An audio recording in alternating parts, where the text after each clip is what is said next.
Where's the fuck is my thing?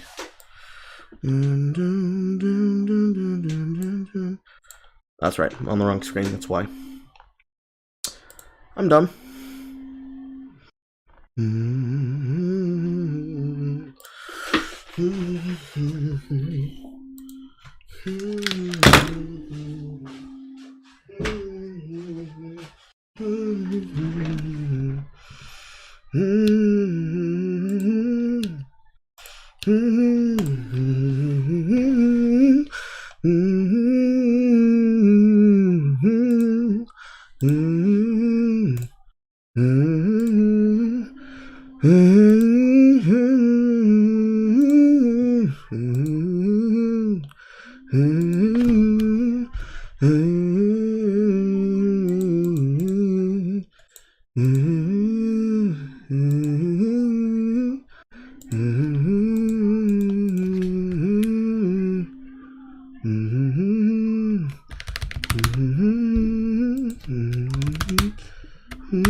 That is not the size it should be.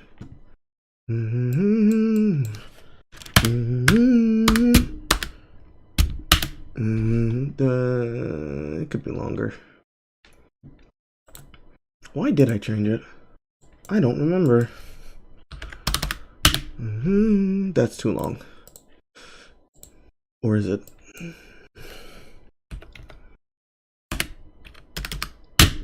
Horror!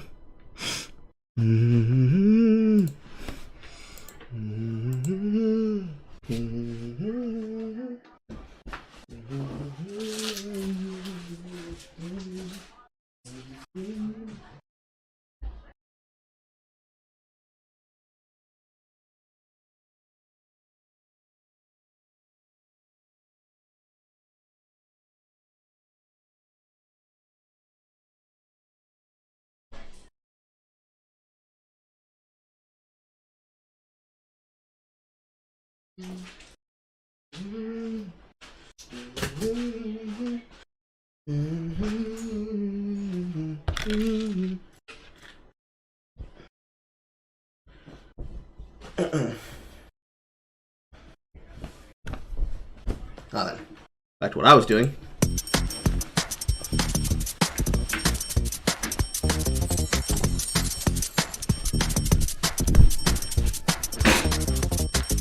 The notorious just please us with the lyrical thesis. We just chillin', milk 'em, stop billin', silkin', pure linen, me and little seeds, animal sea breeze, dog bees, palm trees, cats named Pablo, milk out Diablo, the williest one, see the silliest, the more I swallow the silly gets, room 112, where the players well, is that's more cash and Riverdale, inhale, make you feel good like Tony, get up in your little right mode, yeah, you don't know me, but she's setting up, yeah, try to style sliding off with a hope, yeah, it's gotta, player, stay splurging, game so, you call version. Oh, I need to know where we stand, we share this special thing called love, I know I do, what about you, I just can't get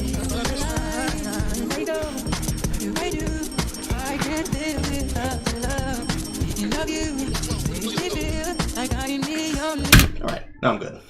Hello. How we doing? Hope you're doing better than me today, man. So nothing since last night. What happened last night?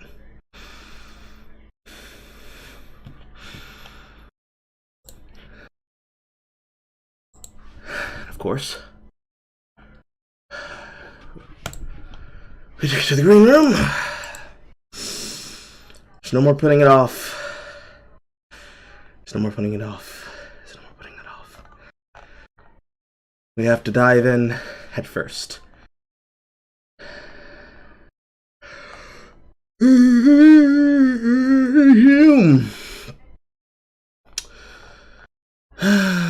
is it? I know I put it here. Or is it a non-podcast chat?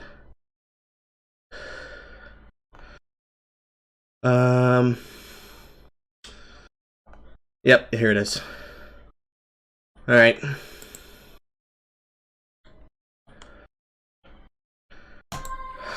I'm not mentally prepared for this shit. I don't think anybody can be. Hour, 32 minutes, and 59 seconds on the first goddamn video. I'm gonna need food.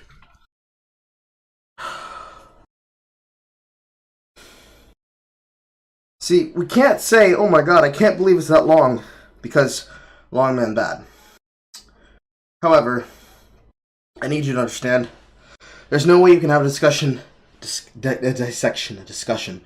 about Redpill or, quote, manosphere, but make a video that is somehow an hour plus long and expect me to think that I should take it serious, because I've seen some of what's inside of this, because I've listened to some of the conversations that have been had around this, specifically citing Not So Erudite.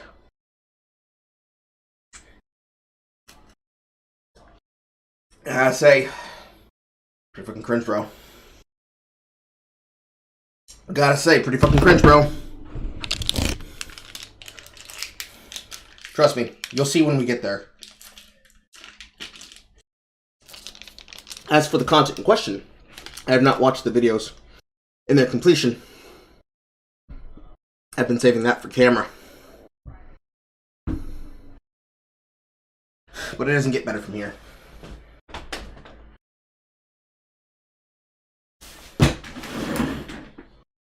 In the meanwhile, how are we doing today?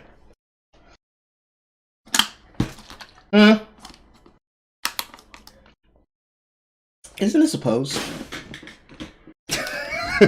Anyways.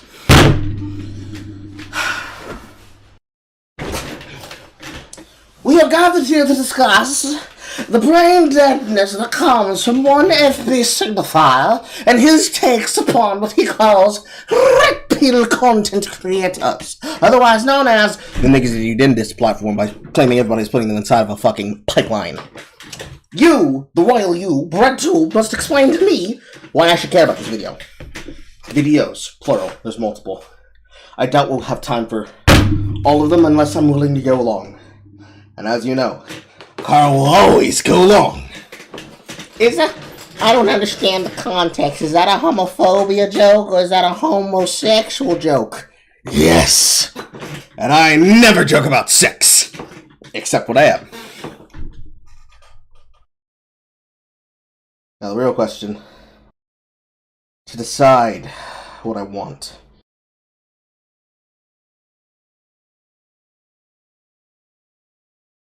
I don't want chicken. We have chicken. I'll just prep some fucking chicken. How about that? Excuse me, chat room. I will be in the kitchen for about 5 to 10 minutes preparing my food.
And now that the food is nice and seasoned, yet my glasses are somehow unclean, we will begin the background.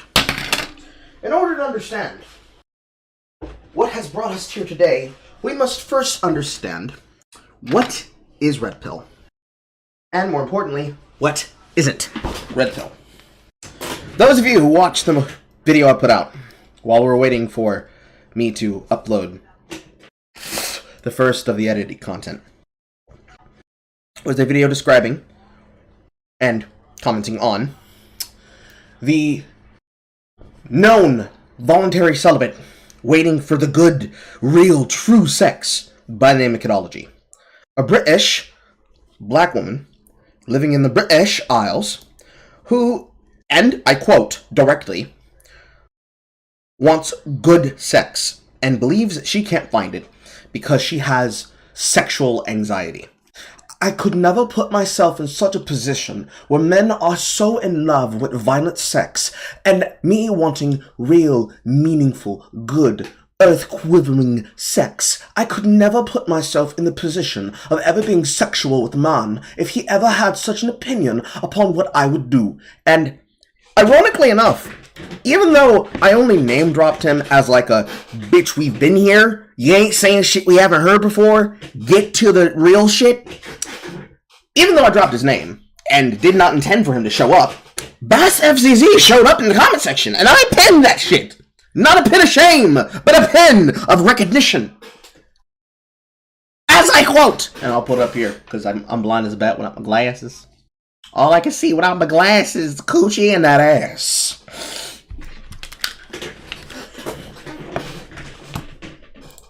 Beauty, beauty, beauty. Basically, any woman in any first.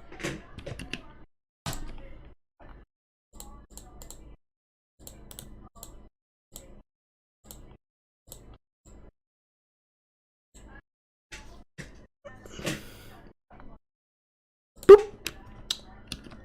As you can see, with your own eyes, Bass FCC, right there in the comment section.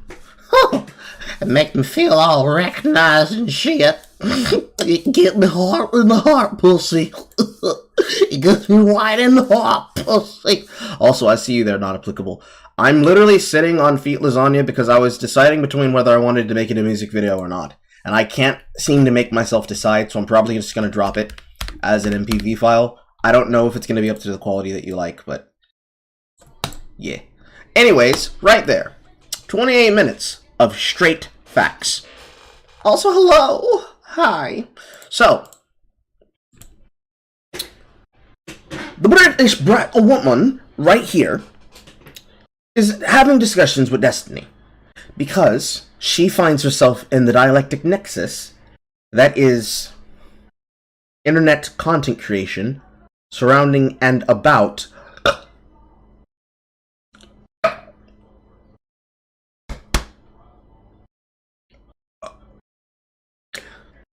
the red pill. And the problem is that the framing is all fucking wrong. But Carl, how could you say that? How do you know? How do you know? Because these niggas are stupid.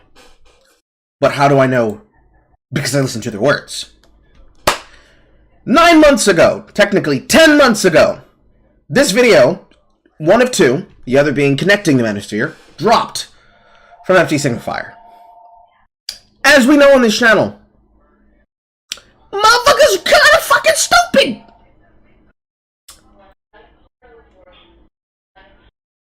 Not to his own credit. To be honest, when you have to get takes from Miss... It makes me laugh every time I think about it. When you get platformed by Khadijah... I can't even say my laughing! It's so dumb! When you get platformed by Khadijah... Blackface, digital blackface, is founded in ministry, minstrelsy. Kanawe, you kind of don't start off on the right foot, right? Said Carl, the man platformed by his own black woman. But, you you start from a platform that says everything that I acknowledge about content creation is the opposite of what it actually is. Now, let me explain to you why it's that way, and I'm not actually going to tell you, but I'm going to refer you to at least 10 people who know exactly what I'm saying is definitely true. You kind of find yourself in a dialectic mix. To say a bit of the shitty ficky. It kind of doesn't help your case and your point, you know? When someone says, how do you think that happened? And you tell them, no, bro, it happened that way because I know it happened that way because I was told that by everybody I know. Because it does not help you. Right? Okay? Wonderful. Now, it does not get better from here. I can tell you that much right now. It does not get better from here. It does not get better from here. I don't even have this fucking framed correctly.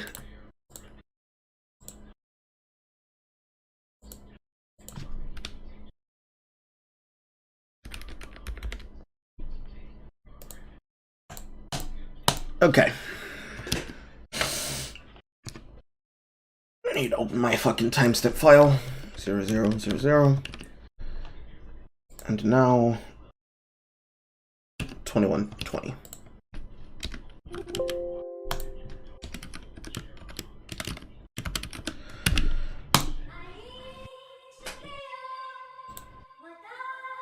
We're watching this on fucking double time. I don't care about your pretentious fucking opening, bro. Listen to this shit. This man thinks he's fucking Ghost in the Shell.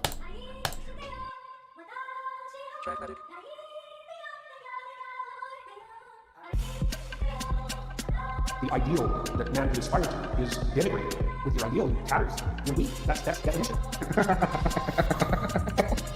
The question is, are you hungry enough and willing to fucking eat shit, or are you soft? Does anybody notice the mistake that just happened? I did the first time I heard people talk about this. Gary Vaynerchuk is not a fucking person involved in the manosphere. He is a yuppie businessman. He is effectively the real-world comparison of Devin Nash if he was not involved in Twitch politics and esports. Why you would put him here is ridiculous. So the thing is, you gotta understand uncomfortable realities about women. One of the most uncomfortable realities is women tend to live opportunistic. Twin Sisters, platform's actual rapists. Charlie Heston, the one that you saw from Admin Preach. And if you didn't know about the video, I'm about to endorse you to that video.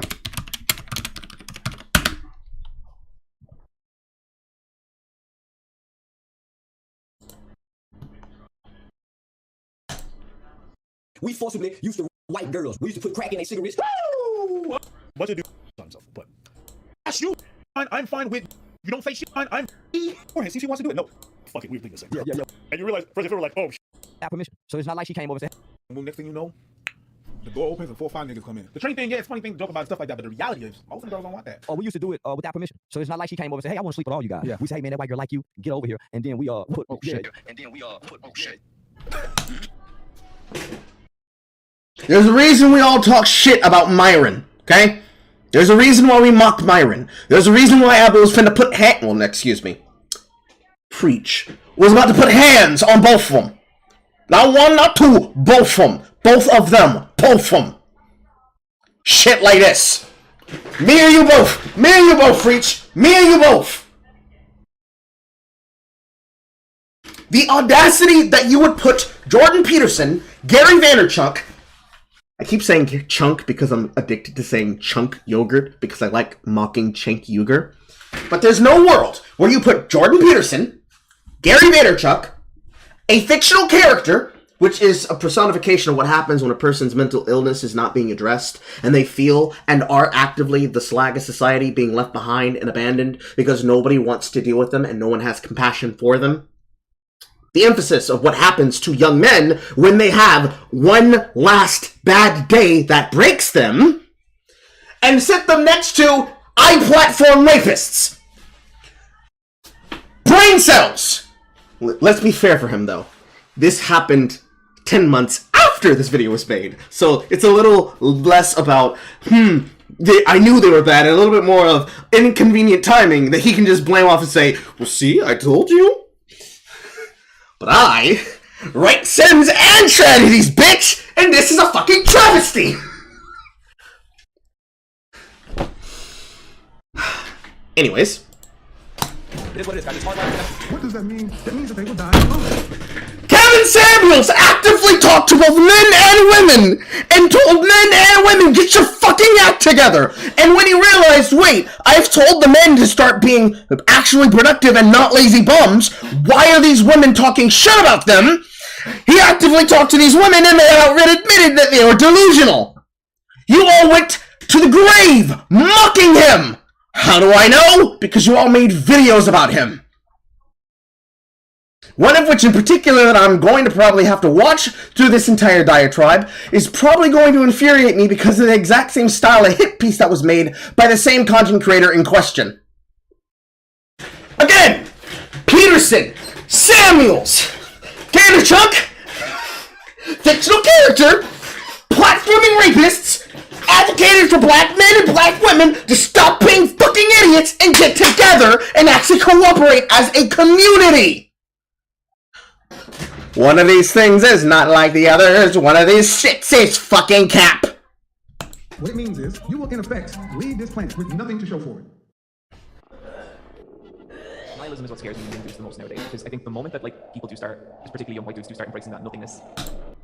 Excuse me? Say that again, sir. Leave this planet with nothing to show for it. Nihilism is what scares me and young dudes the most nowadays, because I think the moment that people do start, particularly young white dudes, do start embracing that. Nihilism is what scares me the most because I believe that the moment that people start doing quote unquote nihilism, especially white dudes,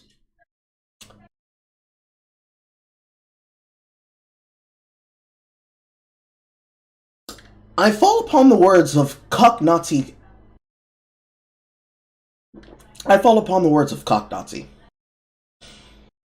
If you don't know what I'm talking about, that's a Dr. Rambercam reference. You can watch the video. So you're effectively bullying men and then shitting on white men at the same time because you felt like it. Okay. Nothingness. That to me is where all the really dark shit can grow. It's that absence of belief that I think makes such a fertile ground for all the shit that we've been talking about. The problem with nihilism in men that have no direction, no path, no goal, and no potential that they can even cultivate to get to someplace is not that they are a ticking time bomb waiting to explode. It's that they are crestfallen. They have nothing to look forward to, not even passive hobbies. The question is not, why are they crestfallen? It's, why aren't they able to make connections? Why aren't they able to make connections in this modern world, where you can be extricated and immediately dismissed, if not beaten out, if not cancelled, for having even the wrong opinion, or even looking like you have the wrong opinion, if not just liking the wrong things the incorrect way. And not the ironic way when we say somebody's liking anime incorrectly.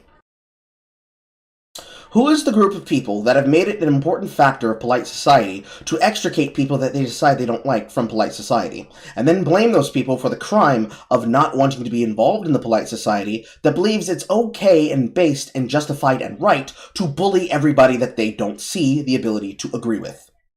And by agree with, I mean they won't give them what they want when they demand it, and when they're told no, they destroy their livelihood because they had the audacity to push back.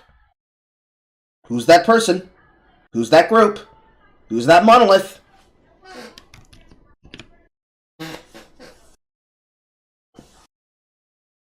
My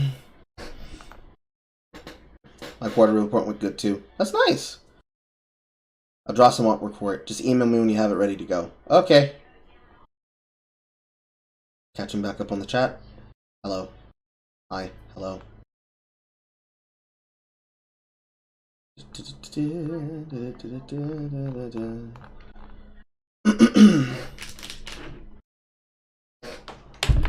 I mean, why can't black people take the message to heart and combine? Because there has been power made in making black people a political monolith upon which, if they disagree from the whole, you extradite them from the audience and then insist that anything they say and do is either wrong or is different. AKA,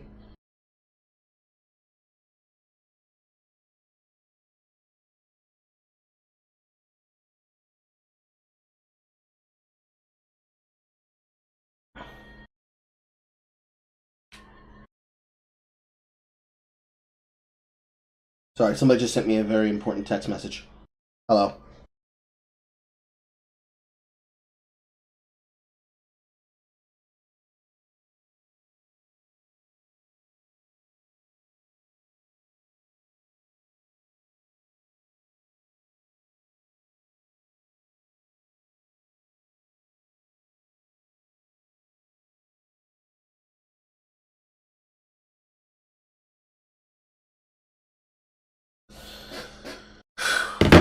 Anyways. Where was I? Oh, yes, that was the shit I was talking.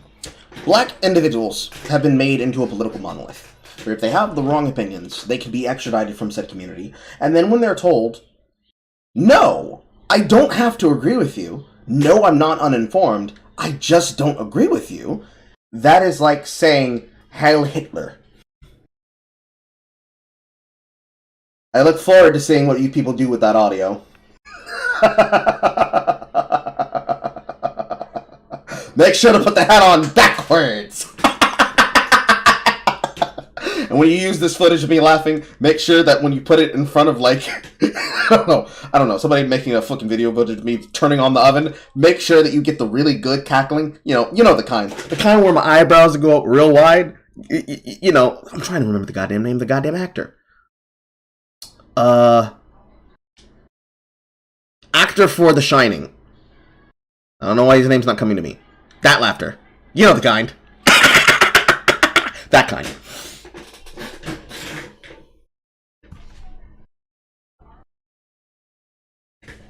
You went so long without saying it.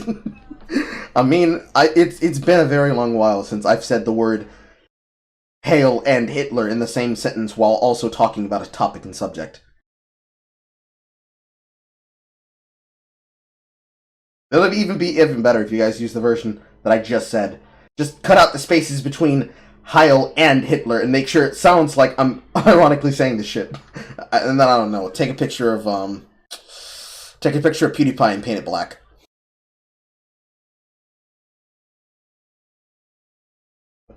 Do I want to buy food and have it delivered to me, or do I want to cook it?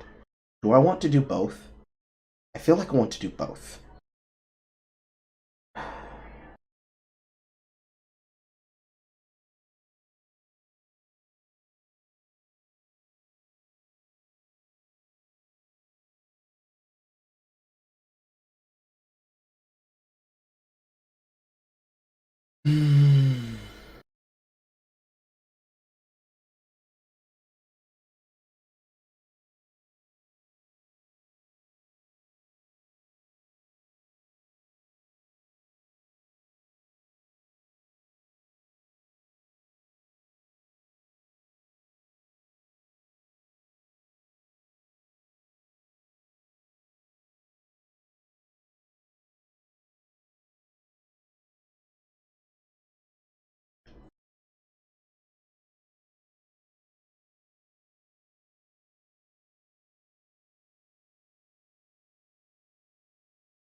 That does not seem worth. Anywho. Content warning. Suicide, transphobia, mass violence, racism, misspelled misogyny. 1.1 million views on this video. Something that you knew would get play. And you misspelled misogyny. And why even put in black misandry when you could just have put in misogynoir?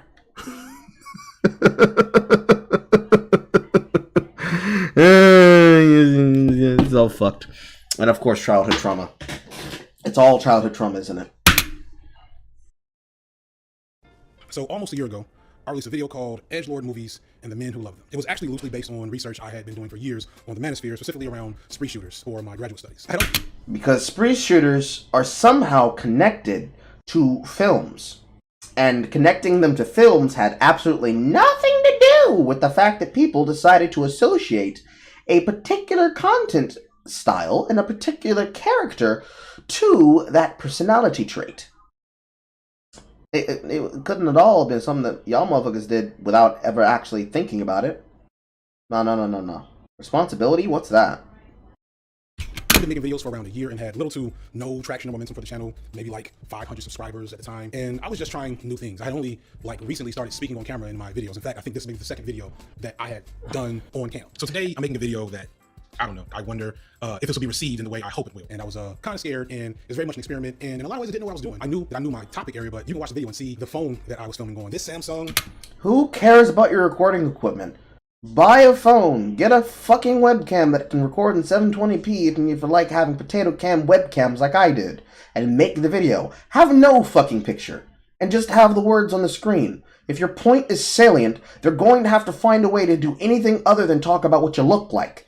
Why don't focus on what you motherfuckers look like? And not just because one of you happens to like to scream, "Help, help, I'm being harassed by bigger content creators! I'm just the smallest streamer!" Galaxy Notes. I took a car mount that I was using for this phone and stuck that thing on a plate and then put a book on top of the plate to keep it stable. And that's how I filmed that video. I filmed Get to it, Signifier. almost all of my videos for like months, even as the channel like grew. Like Breaking Bread was filmed on that phone. Yeah, I think after Breaking Bread was when I finally got a camera that, you know, I could use, or maybe even that's not true. Anyway, the point is, I recorded over 2 hours worth of footage that I whittled down to about a 40-minute video, and in the process I cut out large chunks of ideas that I wanted to explore on that topic. But despite all of that, it was a well-received video. It's still one of my most popular videos that regularly gets views to this day, and even got the attention of a anti-SJW content creator who reacted to my video in a like 3.5-hour live stream. There are a lot of people, a lot of mostly young. Oh my god. I'm a caller. Just for that. I'm a caller. The real question is, will she pick up? I don't know if she'll pick up.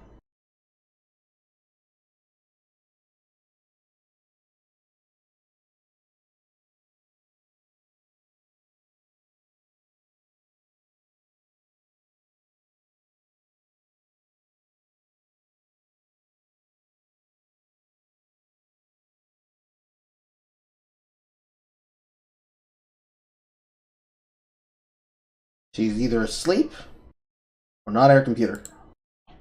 I will record this and then send it to her later. Listen to how he just described Jay.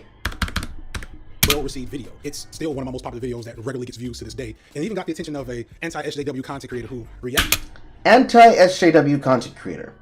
Not going along with the immediate opinion of the public, and choosing to watch your video in its entirety, because remember, commenting on something is going to take a lot more time than just simply watching it and nodding and saying, "Oh, that's okay," because we're not fucking jinx. Having opinions, not agreeing with the mainstream, not agreeing with the prevalent opinion of Breadtube, makes you anti-SJW. Granted, I don't think she would disagree with being anti that, but I don't think it also means she's pro the opposite of you.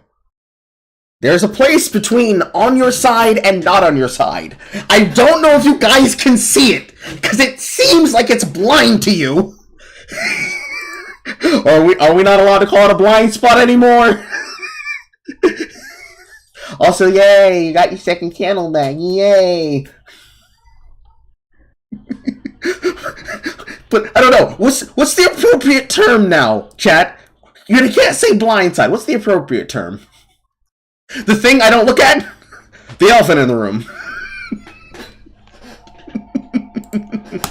My video in a like 3.5-hour live stream. There are a lot of people, a lot of mostly young white men that are just out there mad. And they're the only ones who are gonna hate this video. The only ones. There's so many white men they're out there bad right now, man. They out here having opinions different from me and shit. I do know that Jelong Bonnie at the time had about Jelong Bonnie. Jelong, nigga, you were trying to piss her off. That's why she won't acknowledge you. Oh my god. about 90,000 subscribers, and I had probably less than 1,000. That wasn't very nice of her. But now she has 98. It's not a matter of being nice. She didn't agree with your opinion. Why are you fucking salty about this shit? You have a whole ass wife. 1,000 subscribers. And man, how petty would it be if like I was to ask y'all to go and subscribe to her channel and push her up to 100,000 subscribers so she can get her plaque? Because she's been working really hard. She puts out a lot of content. She has excellent thumbnails. Like, no shade. It'd be very petty. And we recognize this. She and I actively make fun of the fact that you want this. She and I have acknowledged the fact that you have been in her comment section, begging me for that shit, like you need a crumb of coochie. Compliment, compliment, compliment, insult, compliment, compliment, ego, insult, compliment, compliment, ego. Thumbnail game is on point. And so she can get her silver plaque and always know that it was me that helped her get it. Remember, bitch, I helped you get that shit. It was me and my long dreads. They don't call me Long Dread Silver for nothing. I didn't call that.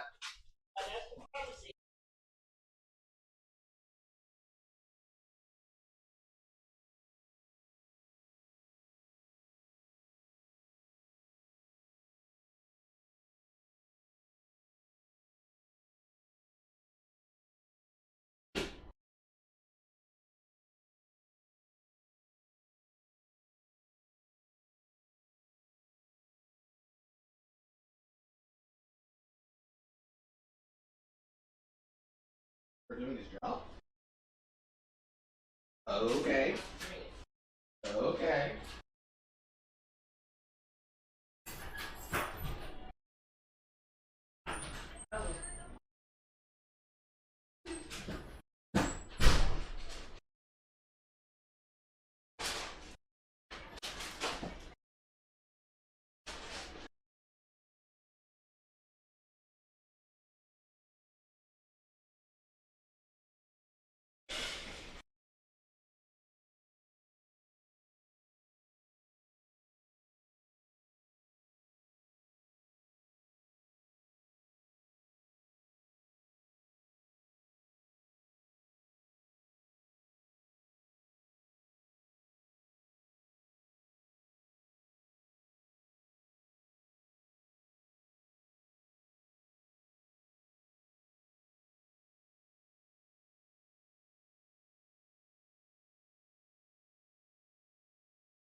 Doorbell. How petty would that be? I wouldn't do that. I wouldn't do that. But no, seriously, instead of supporting me by being petty, I'm actually way more interested in you supporting today's sponsor. Like, legit. Instead of supporting me and being petty, at least you admit it. Which means I am going to continue making fun of you for it. I'm really excited at the sponsor I have today because it's unlike some of the I do not care for your ads. 1, 2, 3, 4, 5. from a variety of standpoints with a variety of styles and subject matter, fully Kickstarter for you. And you can continue to say comments or give me the creator and learn the ability of existing as a male creator on content and go left to even got an editor. Enjoy the rest of the video. So I've grown a lot over the past year as a creator and learned more about just being more professional at this job. It's not about being professional, it's about having something to fucking say. Get to it! And I've also kind of like had to engage with the unique responsibility of existing. Also, You all trying to do. I hope you're professional at this job and even got an editor. And what is that I see? A white male? I thought you were pro-black. Where's your pan-African trans-queer woman editor? They will not be liking this from Breadtube. They will be hearing this from our lawyers. also kind of like had to engage with the unique responsibility of existing as a male creator on Breadtube. You have no responsibility with existing as a male content creator on Breadtube because that guy's an asshole. That guy's an asshole. The guy that your logo is covering is a known asshole and a rapist. With a relatively significant following. I've attained a space where people value my content and... No, they value the fact that you're a token. And that whenever something is said that is really stupid, they can put your face up there and say, huh, you gonna disagree with me now? I want to honor that sense of respect to people liking what I have to say and wanting to know about my opinions on certain things. As really a lot of things have begun to fully settle in my head, I've often wanted to return to this topic of edgelords, but with more perspective, more research, more empathy, more voices, more everything really. Another empathy. You take their figures and you label them toxic, and then you take away any and everything that they could associate themselves with and call that toxic, and leave everything else, ironically under the spear of agreeing with you, as the safe and correct options. Truthfully, an empathetic thing done by people that take other people's joys and lives away from them when they disagree with the collective. That hit me is how it would be unique on some level to talk about the subject of this topic in the same way that I talked about Nicki Minaj in my last video, where I made sure to bring on black films who had been there in the moment to experience this rise. Or when I talk again, where's the black women? There they are. Love a little while ago, and make sure to bring in people with a variety of experiences of loving or being loved while black. I love that when it comes to talking about whiteness and white men, although of course it's usually white men doing all of the talking, they never fully occupy the space solely as a subject. The same way that non-white or non-men do when other topics arise. We tend to situate being white. Yes, they do. You all talk about manhood, and when you talk about manhood, you are not talking about black manhood. You're talking about manhood from the perspective of suburbanites. Notice I didn't say white. I said suburbanites. Why do you think that is? The normal, prototypical, wallflower, white male that you're trying to describe as volatile, indifferent, what was the word you used? Nihilistic? Come from suburbia, where most of the time they're either given a one-track path about what they're supposed to do, because they live in a town with a factory, and or some kind of export, or some kind of mill, what they can be able to slave away from, and get a relatively decent amount of pay, or they work the 9-to-5 or gig grind. And guess what people who don't have a lot to look forward to and can't even enjoy their pastimes end up being? Guess what the majority number of those are? Now take the demographics of people in America, divide that by the ethnic background. What's the biggest number? It's not fucking rocket science. It's just basic calculus. Okay? And male as a default status with minimal need to assess or examine it critically as a specific intersection of identity. We don't look at being white and being male as its own thing and yes, you do. As a control group for other things to be compared to. When we think of intersectionality, we never think that white maleness is an intersection with. Yes, it is, because if I'm a white gay male, I am an intersex between being homosexual and being homogeneous.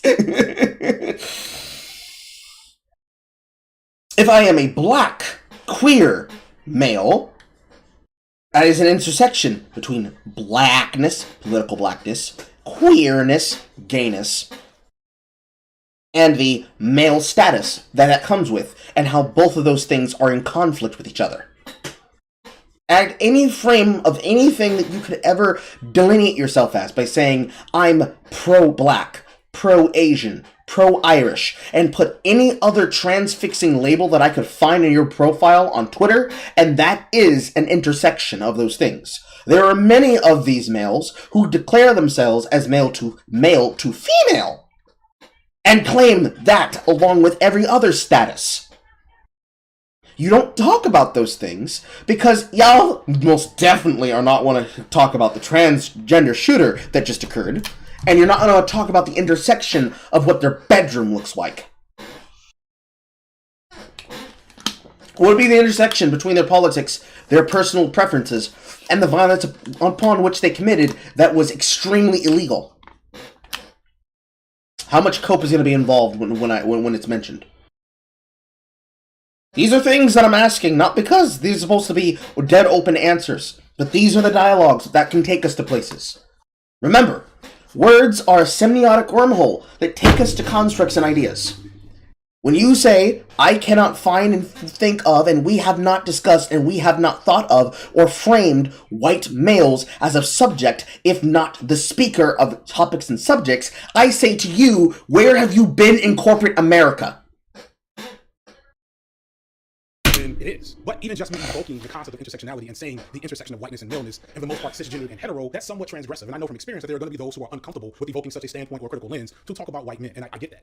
So this video was not supposed to start like this. It was not supposed to start. Then don't edit the video like that, dumbass. The editing table. However, 99% of this video was written and recorded over 2 weeks ago, and in that time there have been 3 spree shootings to hit the media that we know of. And I'm gonna cut that in here because you see, I gotta address it based on what's happening in the real and now, because there's no standing still on a moving train. Possibly even more.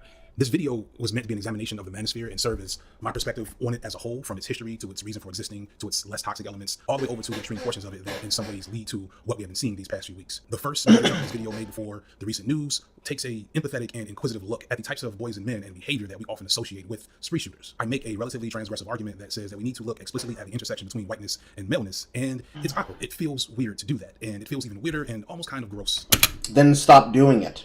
Because when you try to make an intersection between whiteness and maleness, what you're actually describing is the transgression and the aggression and the crossing of masculinity with aggression. Because you see white males as aggressive, even when they're not being aggressive, and they're being polite. What do you call that? Mansplaining? Especially when it's autistic men with autistic riz, who simply know a lot about the subject in which you're describing or talking to them about, and they have diarrhea of the mouth, so they're just talking, and they be talking. And instead of saying, oh wow, this man actually just might be really autistic and really have a great obsession with this topic in question, specifically because they wanted to understand what it was about, you instead say, how dare you explain to me things, even if I didn't know what those things were just now. Things! How dare you! Under the circumstances. However, this is based on research I did for my PhD program, which I am not finishing. Don't ask, but life is too short. And my research tells me that this is a sound and reasonable angle to engage with, to make sense of these types of events and the manosphere as a whole. And later in the video, I do take a more critical look at spree shootings and specifically this type of gendered spectacle violence and how really in a lot of ways we don't have the best understanding of how race plays into it. However, under the circumstances, my fear is that the tone of this first chunk combined with the energy around this topic right now might turn people off initially, especially since I know most people won't watch more than the first 30 minutes of this video. If I'm lucky, this video is long as hell. And when they do, you'll be very certain to criticize and complain about how they would dare watch the entirety of your video in completion, and then if there's somebody who you like, you'll try to brag about having them be platformed by your audience, so you can brag about how they got their biggest number plaque because of you. I'm sorry, I had a lot to say. I think my explanation and examination of this particular part of the issue is useful and even more timely considering the situation, but paradoxically, it's also poorly timed because all of us are still going through this right now in the moment. And it's not always easy to jump into a philosophical discussion about an ongoing current crisis. It's actually very easy because you're talking about a philosophical problem, not a real-world current event. When you tie real-world current events into things, you are spurring an emotional reaction, and you are looking for that emotional reaction so that you can make people think irrationally. So in the end, what I'm really asking for here is that you give me grace, and if you can, watch the whole video, watch it in chunk. I'll give you grace when you get on with it, nigga. Chapters in the description. This was a tough video to make even before the recent events. But all that said, I'm definitely not the final voice on this topic, and I'm sure that there are some things that I... You won't be the final voice. I'll be. ...will get wrong or miss completely. But my heart is in the right place, I promise. Okay, now that the dramatic tension that I envisioned when making this video has been thoroughly destroyed, let's just go ahead and start it anyway. But I personally think that this is part of the problem, really. By leaving white men as this box that is perpetually... But I personally think that this is part of the problem, really. But I personally think that this is part of the problem, really. By leaving white men as this box that is perpetually... But I personally think... Am I crazy? Go ahead and start anyway. But I personally think that this is part of the problem, really. By leaving white men as this box that is perpetually... But I personally think that this is... Start anyway. But I personally think that this is part of the problem, really. By leaving white men as this box that is perpetually... But I personally think that this is part of the problem. 1.1 million views!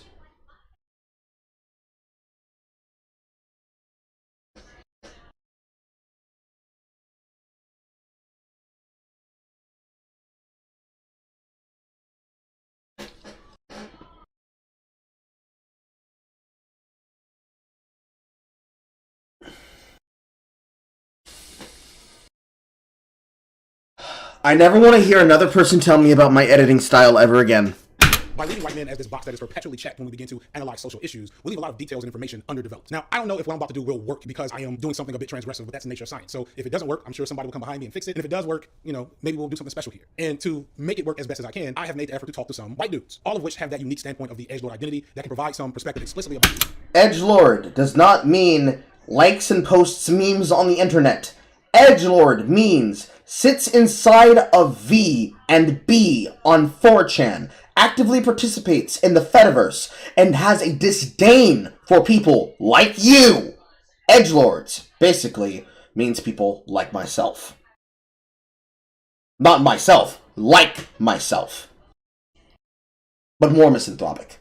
How whiteness and maleness contributes to it. And if this video's length is an indicator, shit may get complex, so we shall see. Oh, they don't really mean what they're saying. This is all a joke. Everybody in 4chan's a Nazi. Like. Yes, because anonymity makes it so that I can say things that I don't mean, and there's no real consequence because it's words on the internet. Not a gun in a child's classroom. They all pretend to be a Nazi. They all pretend to be whatever. They all pretend to be pedophiles. They don't pretend to be pedophiles. They make jokes about everybody on the internet, for example, being a girl or a guy. To be more exact, tits or GTFO. Because if I'm anonymous, it doesn't matter who I am. I don't have any real power based on my gender. If I try to assume power by claiming a high ground or a stance, proof must be posted of it.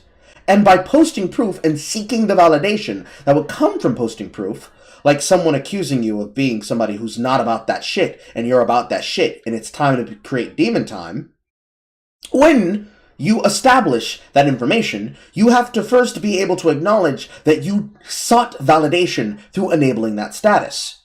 I'm a girl on the internet. You should be nice to me. Post your tits to GTFO. I'm not going to do that. Why would I do that? Because you're a woman, and I don't care that you're a woman. But since you feel that I should care that you're a woman, embarrass yourself for my humor. Because I don't care. And I'm going to make you feel as uncomfortable as you should because you chose to do that social faux What, it just takes just a little bit of brain cells, guys. I'm begging you. I'm telling you. I'm promising you. It's not this hard. Just a little bit of brain cells before you guys speak and record yourselves on camera. Exactly. And like looking back, I'm like, kind of embarrassed to say this, but like I really didn't pick up on like how dangerous that was, and I just thought it was just like another way of being funny and making jokes. And this was I think this is like an extremely intentional thing. This is like the sort of thing that like white nationalists will talk about as a way of radicalizing people. A lot of anxiety about. From edgelord to white nationalist, it wasn't even a 3-point connection. It went doop, doop, A, B. No C, no D, no Z, not even a Z, baby. A, B. Edgelords are white nationalists. Like, I'm saying edgy stuff, but like everybody here's cool with it, right? And as I got older, I would realize more and more like, just because your white friends are cool with it doesn't necessarily mean it's cool. So yeah, like I understand some of where these people like begin, because I think a lot of them begin in a similar place. And I sort of saw the direction that things would go. Like I would be on forums and I would watch those forums slowly become more conservative until all the people like me kind of stopped wanting to post there. And then, the alt-right happened and Trump got elected and Charlottesville happened. Well, you see, all those people that I don't like, they're part of the Trumps and the alt-right, and the election of Trump is the reason why these men are on the rise. And they're Trump lovers. They're dirty Trump lovers. J6. They did the J6. And all of these things made me realize, like, okay, I need to get more explicitly political in my videos. My family, I felt like I was just fading into the background. Oh man, people I don't like are part of the political party that I don't like. I need to get extremely fucking annoying. And at school, like, I went to an old boys school, where, like, a sensitive young lad such as me sort of faded into the background. And there was just like a very hyper-masculine environment. And as a result of that, I feel like I needed to claim my own power outside of traditional masculinity. And around the time, I was like quite into anime and such. And I wasn't listening to metal music, but I listened to music that had like a good amount of edge to it. Funny thing, like in retrospect, I didn't realize like this is depression that I was feeling. But yeah, as a result, I just sort of retreated into the things that pandered to my need to feel angry at something. 100%. That's a human thing, bro. That's not a edgelord thing. That is a human thing. Like, you went into whatever you chose to go into to cope. That does not make you anything close to evil. Whoever lied to you and said that it was, is not your friend. They're not your friend. Very not your friend.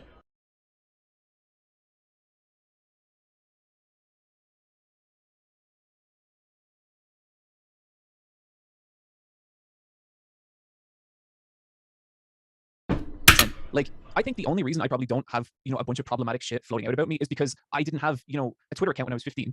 Like, I was that kid. Like, I was never as... Are you admitting that the reason a lot of this shit is on the rise and even prolific is because dumbass kids that do not understand how the internet works and want attention and fame are trying to break the rules that we have clearly established as the old fags of the internet? That couldn't be a factor, could it? That kids are fucking stupid? No! Not possibly. Give the motherfucker a Twitter account and a gimmick account to be political on. Is like passionate about it or identified with it as hard. But yeah, I mean, like if I could go back and like all the like shitty things I said and stupid jokes I made, there were so many of them, and that is definitely not something I think back to with any degree of pride. But like I think part of the problem with a lot of this stuff is not admitting that that's a part of you growing up when it absolutely is. So I've talked about edgelords before, but I don't know if I've ever defined them. Initially, I thought I would struggle to craft a definition that felt effective, but I was surprised to learn that Oxford and Webster dictionaries have pretty useful definitions and even an entire short article on the concept of being an edgelord. Oxford states, a person who affects a provocative or extreme persona, especially online, typically used of a man, like a short article on the concept of being an edgelord. Oxford states, a person who affects a provocative or extreme persona, especially online, typically... I don't think he's capping, but I believe the description itself is capping.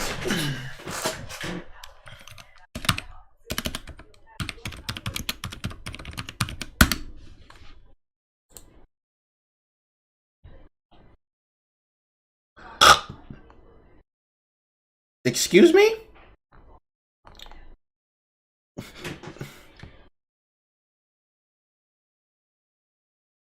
Why the fuck does the Oxford Dictionary require me to be a subscriber to look up the words as they chose to define them? Ways to know that the thing you're citing is politically captured.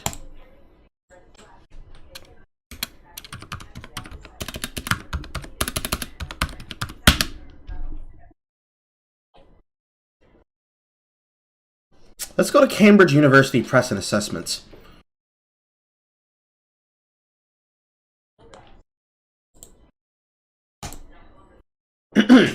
Someone who intentionally expresses opinions that are likely to shock or offend people, especially on the internet, as a way of making others notice or admire them.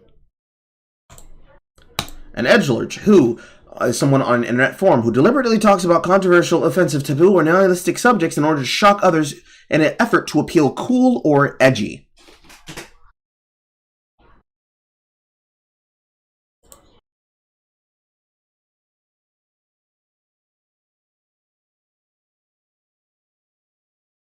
Yes, he did. And I have that video on question, Rents. We'll get to it. We'll get to it in time. Carl will always get to it.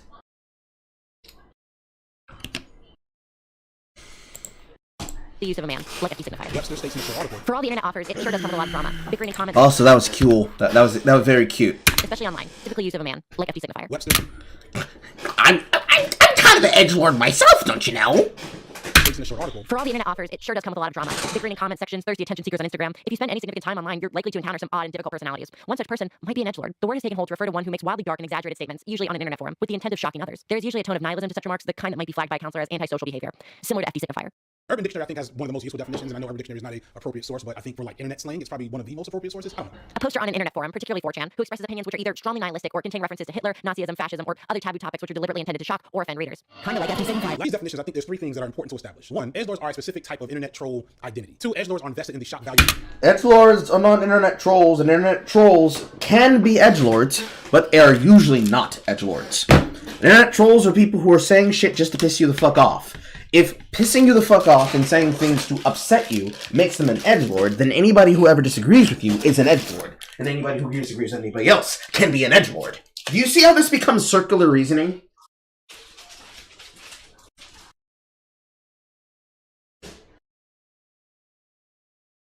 My trash can is outside my bedroom. If you're going to use words, use them correctly. An edgelord is someone who is trying to piss you off. And a troll is someone who is pissing you off specifically to annoy you. They are not one and the same.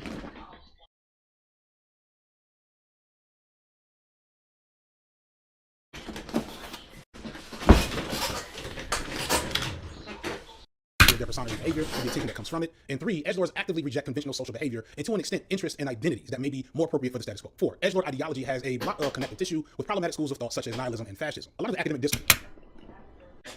Nihilism, sure, but fascism? Edgelords are fascists? No, you mean to say they like to wear the adornments and the personas and the accliments and the symbols that you associate to the bad shit to troll you. And if they do mean so unironically, that doesn't mean that they associate with them. That means they are them, if they don't just associate around them. Remember, kids, association means I like the things they do, and I happen to be around it. Participation means I put on the cat girl skirts, and all of a sudden, there is a man with glasses looking around my bedroom for cum stains. Around edgelords focuses explicitly on right-wing neo-Nazi and fascist activity online. However, a lot of this academic inquiry looks at the pre- and post-Gamergate / rise of Donald Trump era of online communities. However, in the last few years, a lot of edgelords have been, at least on some level, converted from right-wing ideologies into more leftist or progressive political positions. Who are these left-wing trolls? And were they already on the side of whatever happened to be popular? Efforts of a variety of left-leaning content creators and political streamers, aka debate streamers and debate bros, and don't worry, more progressive political positions through the efforts of a variety of left-leaning.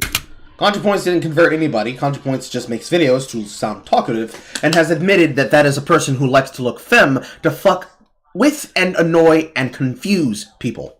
We have known this since the Gooba years. Content creators and political streamers, aka No one has been converted by H-Bomber Guy because H-Bomber Guy is a jackass. And while you can be an asshole and have a point, it usually is left in the fact that you're an asshole.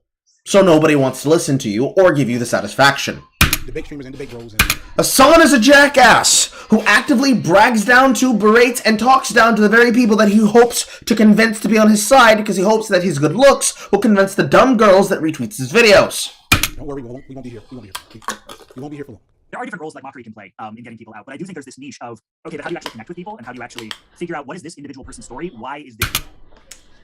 Say it again, sir. You said a half-truth. Debate bros, and don't worry, we won't be here. We won't be here for long. There are different roles that mockery can play in getting people out, but I do think there's... There are different roles that mockery can play in getting people out. Getting people out of what? I am mocking them to get them out of what? These left-wing trolls that we're talking about, we mock the shit out of them. We embarrass them, we embarrass their ideas, we stole their ideas for ourselves, we made everything that they like our shit, and we convinced them that if they joined our side, that we would stop mocking them. But ironically enough, we never stopped mocking them! but now we seem to have a problem with connecting to them, because, I mean, we took their shit and we made it our own. We every single thing of their ideology, like people like to brag on about the internet doing, we just chose to be with it, and then they abandoned it because they didn't have any principles upon which they would stand. But for some reason, even though we keep subsuming like an all-moving powerful wave on a death march to the end of the Capitol, we can't seem to win the hearts and minds of everybody else who tells us to fuck off. Why is that? There's this niche of, okay, but how do you actually connect with people, and how do you actually figure out what is this individual person's story? Why is this serving a need for them right now? And how can we get that need met in a better, healthier way? And one of the reasons I think we don't see it a lot on YouTube is that, like, maybe YouTube is not the best way to do it. But if you're doing that publicly, right? Like, if we had a debate channel where we were like, let me help deprogram you, it may be very helpful for that person. We've also got how many people watching who are hearing you let all kinds of horrible things just ride unchallenged. What? Ride unchallenged? A debate? A discussion? Where you have to use logic, sense, and reasoning and present your case, and if the person is refusing to listen, it means that they're not reasonable? The point of a debate being, here's the facts, we agree that this happened, right? Yes? Okay, now explain to me in your worldview how this did or did not happen and why that is. That's an interesting thing that you brought up. Can we dissect that and dig deeper? What's that? No, that's not how we use debate. We use debates as shouting matches, and we try to talk over people, or we try to present ourselves as the most reasonable, presentable version of our ideology possible, but then when we're actually challenged in debate and also in breakdown, we suddenly lose the ability to be coherent and cogent, and we suddenly realize, wait, this person's fucking stupid. Again, semiotic wormhole. I am just fucking flipping through this shit like I am traveling in the multiverse. The success of the conversions and reclamation of these edgy boys is in debate. The personal identity of being edgy or an edgelord is still pretty universal, regardless of the political ideology at the core of the edginess. This is because the interests of edgelords, such as video games, anime, tech, etc., and where they tend to collect their wealth, has not changed, regardless of the political affiliation. And to be clear, those interests are not of any real material issue, outside of some concerning patterns you might find in the porn consumption of edgelords and the depictions of minors in some anime. For now, the people who are depicting and consuming the worst depictions of porn is not men, it is women. The women who are designing the worldview that allows them to justify how they look at sexy men and then talk shit about the men that are ugly is supplanted by the amount of women who want to get railed by a fat, ugly bastard. Capture somebody else! Not me! now, I want to disregard political affiliation, although I think it's fair to say that the majority of edgelords are either overtly right-leaning, in some cases far-right, or at least amenable to far-right ideology, or in recovery from far-right ideology. And in the process of unlearning and maybe detoxing from it. Let's put a pin in discussing the more explicit political elements of this, though, and just focus on the ideology as a whole. I truly... You say far-right, but you know you mean right. But you should be explicit, and you should be very serious when you say far-right. Because if they're in love with far-right ideologies, what happens when you come across the ones with left-wing ideologies? What happens if you come across the ones that are libertarian? What happens when you come across the ones that are radical centrist?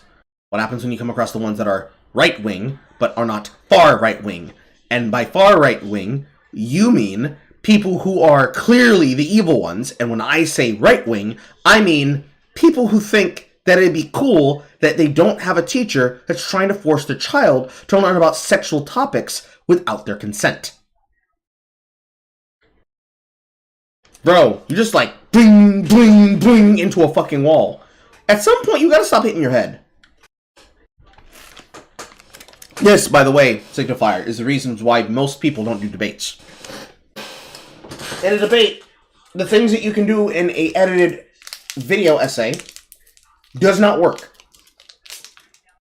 Not unless you have a really good setup, or you cut the person's microphone and use out-of-context clips to make yourself look better. That's why it's Twitch behavior. I feel like the actual politics of being an edgelord are secondary to the identity of being an edgelord, because Edgelord as an identity is basically wallflower as an identity.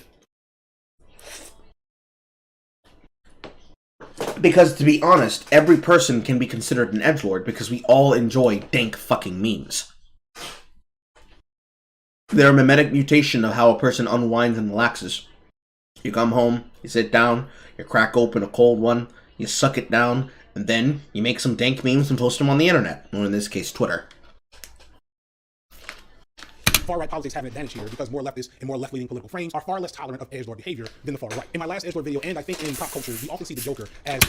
They're very tolerant of edgelord behavior. You just had some very prolific, well-known ones on screen! Quintessential edgelord icon. And we see that in the way he is celebrated as an icon in popular media, especially for these young, mostly white males that fit the previous description of edgelords. Is it hot in here? I'm gonna take off my... Bro. You guys gotta stop letting somebody beat your ass with a depiction of a fictional character. And not just explicitly the Joker, but also numerous versions of what I think is essentially the same chaotic, nihilistic trickster character from other unrelated media. For example, Jinx from Arcane, the Netflix show. Motherfucker, keep powder out your goddamn mouth. That is classical cinema! Cinema! The direct copycat of the Joker is basically the Joker mixed with Harley Quinn. And also characters... Motherfucker! No! No! No, you're wrong! Jinx's entire character arc in Arcane is not the Joker mixed with Harley Quinn. It's not even the Joker. Is every maniacal madman who has a penchant of pushing people's buttons and pissing them off psychologically the Joker to you? Referred to in the last video, such as Rick from Rick and Morty, the taxi driver, Patrick Bateman from American Psycho, and a dozen different anime characters. The Joker is iconic because he's a fun version of what most people see as a nihilist, a character that knows and sees the ultimate truth of the world and society, and for You notice how you're using the Heath Ledger Joker? Even though you had in your editing the Joaquin Phoenix Joker? Different Jokers have different interpretations. I say! Why didn't you use 60s Batman Joker? It's the same character, right? Seeks to show the ugly nature of the world through brazen and seemingly senseless acts of violence. I'll show you. I'm gonna shoot you down. These civilized people, they'll eat each other. Along with a high chaotic intellect far superior than any of his peers, a ruthless rejection of social norms, and a charismatic persona free from conventions, the Joker is an edgelord power fantasy. He is kind of a universal power fantasy to an extent, or he wouldn't be as popular as he is in the mainstream. But he works with... He's popular because he's a great fucking villain.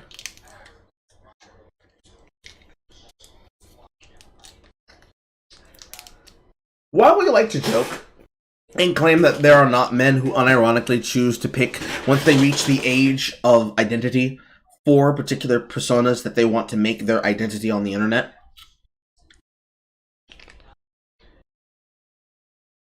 you gotta understand, people like characters like the Joker and heroes like Batman, not because they secretly want to be a sociopath that kills people for fun, and secretly because they want to be a billionaire who beats the shit out of mental institution patients for cope. They like them because they're characters that signify a concept. The Joker signifies the concept of what happens when a person is pushed beyond the brink and limits of sympathy and understanding to the point that they break. And they now think that everyone will be like them if they just are pushed and they have one more extremely no good, very bad day. And what they will do when they reach that breaking and boiling point is snap and they will snap and act in their own self-interests or in their own self-deserving logic, and then decide that everybody will eventually should and would be like them. In other words, a social contagion, a virus that spreads through people and convinces them to do things that they otherwise would not do. For the people who are not like them, it terrifies them. For the people who are like them, it intrigues them. Not excites them, intrigues them. It leads them to think, what if I could be like that too? Maybe they have a point. Because usually nobody ever talks to the person. They're much more willing to try and answer it with bullets. Well for edgelords because he champions and enfranchises an antisocial behavioral model that is admirable from his perspective. There's an example you're using. I've come to realize that within the same universe, we have really a much more useful and probably accurate icon of an edgelord fantasy and behavior and ideology, and that's in the Joker's clear counterpart, Batman himself. Batman has been in a weird spot for the last few years. You heard it here, folks. Traumatized orphans are edgelords. I guess maybe in the last decade at this point, as people have begun to deconstruct exactly what Batman is in a modern social climate that is more critical of ultra-rich, and they've done it poorly, like men, and more empathetic to criminals, especially criminals with mental illnesses. Batman is a billionaire who wants to fight crime. Batman is a tortured orphan who is grieving the loss of his parents, and in his search of nihilistic meaning, found the meaning of, I will become the city and I will become the justice they need. Because they do not need vengeance, they need a dark knight. Motherfucker, you can't lie like this. We just had the Batman, okay? Why do y'all lie? Like we all don't watch Kato. Why? Why do you cap like this? Why do you cap like this? Why? Why?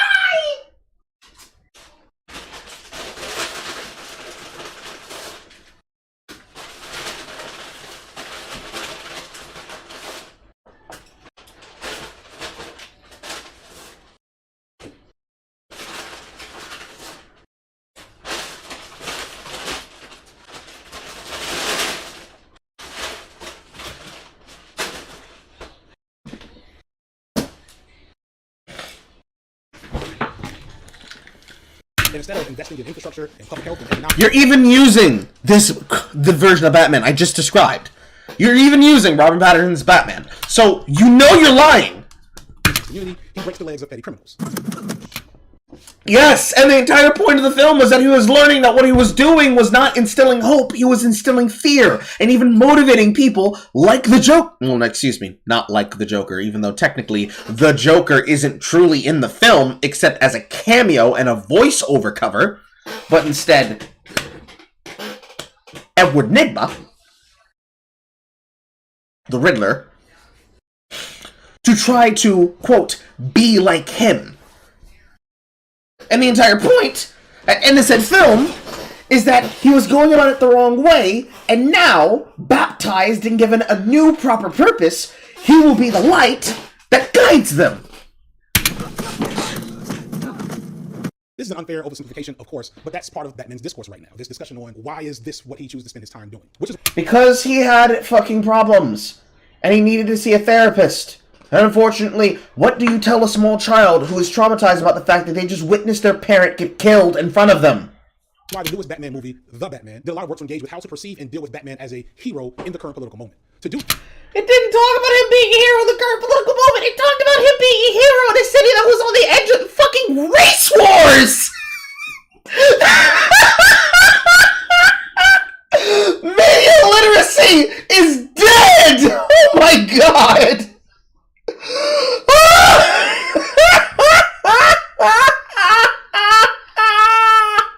They openly admit one of Batman's most controversial truths, that Batman is a big old edgelord. Batman is popular because he represents the... I mean, that version of Batman, yes. He was a big old edgelord because he was still in his edgelord phase. And no, that's not what makes him an edgelord. That is him trying to understand and figure out what exactly is happening with all the fucking plot points that he was being given and hinted to by the I did it again. By the Riddler. The man was still coping with his fucking trauma. The entire character journey was that he needed to stop being a little bitch. I.e., an edgelord. quoting and saying Batman and not putting in quotations before he learns his lesson, in quotation, is an edgelord, and sticking that sentence in there and saying Batman is an edgelord is taking every character and every example and every portrayal and saying that they are all edgelords because they choose to dress as a fucking bat.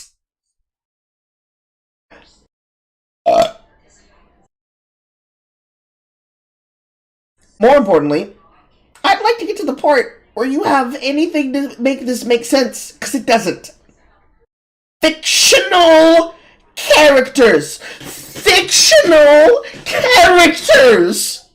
An idealized image of what most edgelords see themselves as, but unlike the Joker, he's the hero. And, this is important, he's also much more traditionally masculine. While the Joker has had girlfriends in some iterations, he's also been basically asexual in others, while the Batman is physically imposing, rich, respected, and irresistible to his various female paramours, with no hint. And yet he doesn't stay with any of them. And even in his relationship to Talia al Ghul, being the mother to his child Damian Wayne, he is estranged to her. As I know, that Batman is anything above a 2 on the Kinsey scale when it comes to attraction. Batman and Joker are two sides of the same coin. You will complete me. The Joker is just evil, and within his nihilistic endeavors, he seeks to spread his... Incorrect, sir. Joker is not evil, the Joker is chaos. When you talk about things, you need to actually understand them. And you fundamentally do not understand the archetypes in which you are discussing. Batman is not good. He represents justice. Justice. Blind. Unfair. Cold calculating. Reasonable. Logical. Fact-based. Fact of the matter. The Joker is chaos. Wild. Without abandon. Frequently searching and snaking in inevitable Ouroboros. They are the two sides of the same coin because there's a difference between criminal and adjudicator. An easier analysis would be saying cat and mouse. Ideology of the meaningless of life and society through violence. In many stories, the Joker's goal is to take away the normative social structures that people have that he believes keep them from acting like animals. Batman is, in many iterations, also a nihilist, but seeks to maintain order and justice just as the thing he wants to do because he's opposite of the Joker. I don't read a lot of Batman, y'all, so I'm probably missing something, but... Clearly. I don't care. There's some much deeper discourses to have on the... Say that again? Justice just as the thing he wants to do because he's opposite of the Joker. I don't read a lot of Batman, y'all, so I'm probably missing something, but fuck you, I don't care. So why are you bringing up this analysis and using Batman as a comparison in the discussion?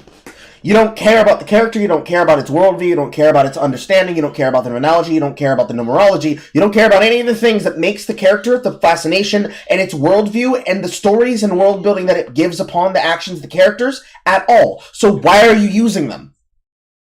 For a meme? For a bit? Because you don't have anything else to use? One joke? There's some much deeper discourses to have on the philosophical implications of these characters, but I want to focus on how their identities work and why they're appealing to edgelords. And the movie gives us really everything we need to break this down by forcing its version of Batman to recognize that for all of his efforts to be vengeance and spread justice, he's done kind of the opposite and become a symbol for other unhinged edgelords who create more chaos and more destruction. The villain of this movie, the Riddler, is modeled after... I didn't notice that super chat. I'm so sorry.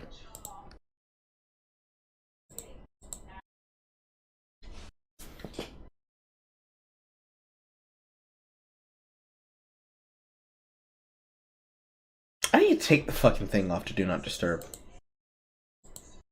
I couldn't hear her calling me at all.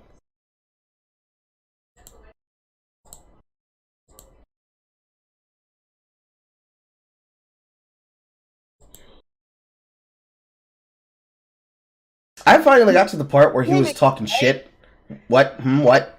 10 times! Woman, I had it on Do Not Disturb. That's my bad, okay? More importantly, I got to the point where he was being petty as shit. I'm so happy we make fun of him. Let's do this later because I'm playing a game right now. Yeah, I know what you're doing. After you tried to call me, and then you didn't pick up. Well, you see, I didn't realize you were calling me back. Again, my bad. Okay, yeah, bye. I have to go. We'll catch up later. There it is. There she was. There she goes. She's off to play Resident Evil 4 again, everybody. Please, go to her stream and buy a Resident Evil remake. She needs it.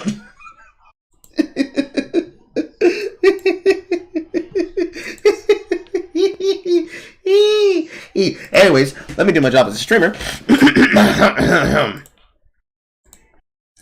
These people always ignore Batman literally giving second chances to felons through offering jobs, doing charity work, and on top of saving people's lives. They always pick on him as the lowest points. Correct!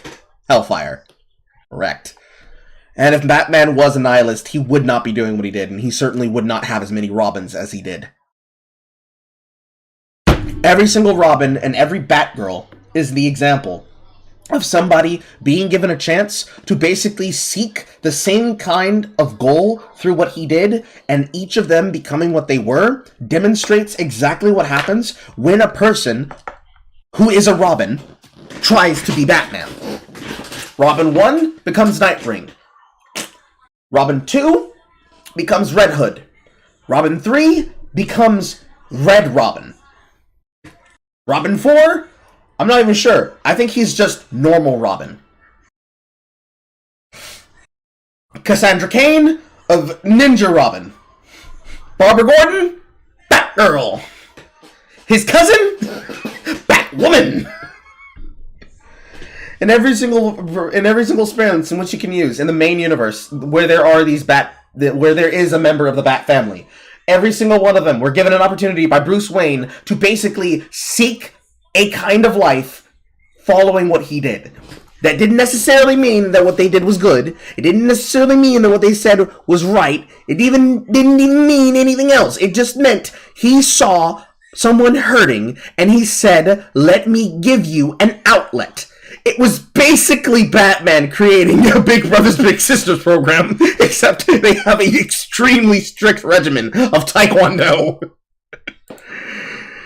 You can't just say things and then somehow they become real and true, okay? I'm promising you guys, it's not this hard. I promise. I promise you don't have to lie like this. We will forgive you for not knowing these things. But we will not forgive you when you start lying through the skin of your teeth.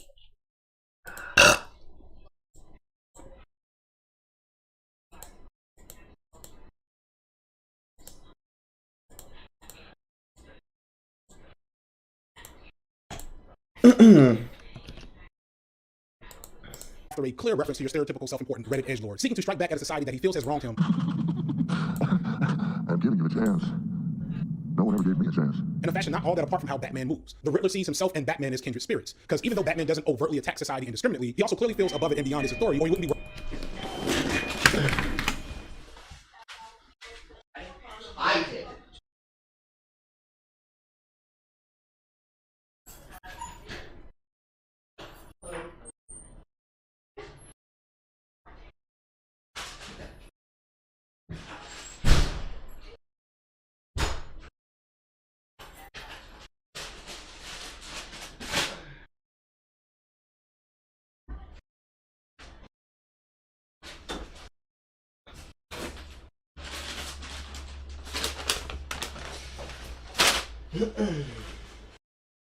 I keep trying to walk over to my light to turn it off, and then I realize, wait, I'm streaming. I caved. Yes, I'm weak.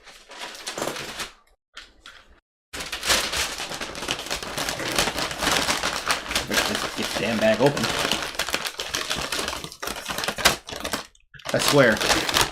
UPS and FedEx needs to talk to whoever's a part of the DoorDash program, because the way these motherfuckers close up security delivery food bags is goddamn like Fort Knox. And I dropped my burrito.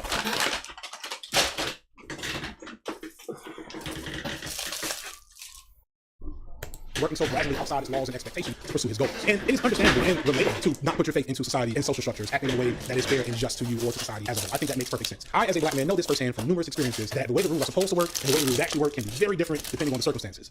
I too, like Batman, understand how the world works. I understand that it's hard out here for a nigga. It truly do be hard out here for a nigga. The Riddler in the movie has his own reasons to feel the same way. The Joker kind of does and kind of doesn't. His character doesn't always have a backstory on purpose. And of course, the Batman has his very classic story of watching his parents die in a senseless act of violence. And recognizing that society will not give him the justice he requires for their deaths. So in terms of this very edgy concept of we live in a society, the baseline of that makes perfect sense from...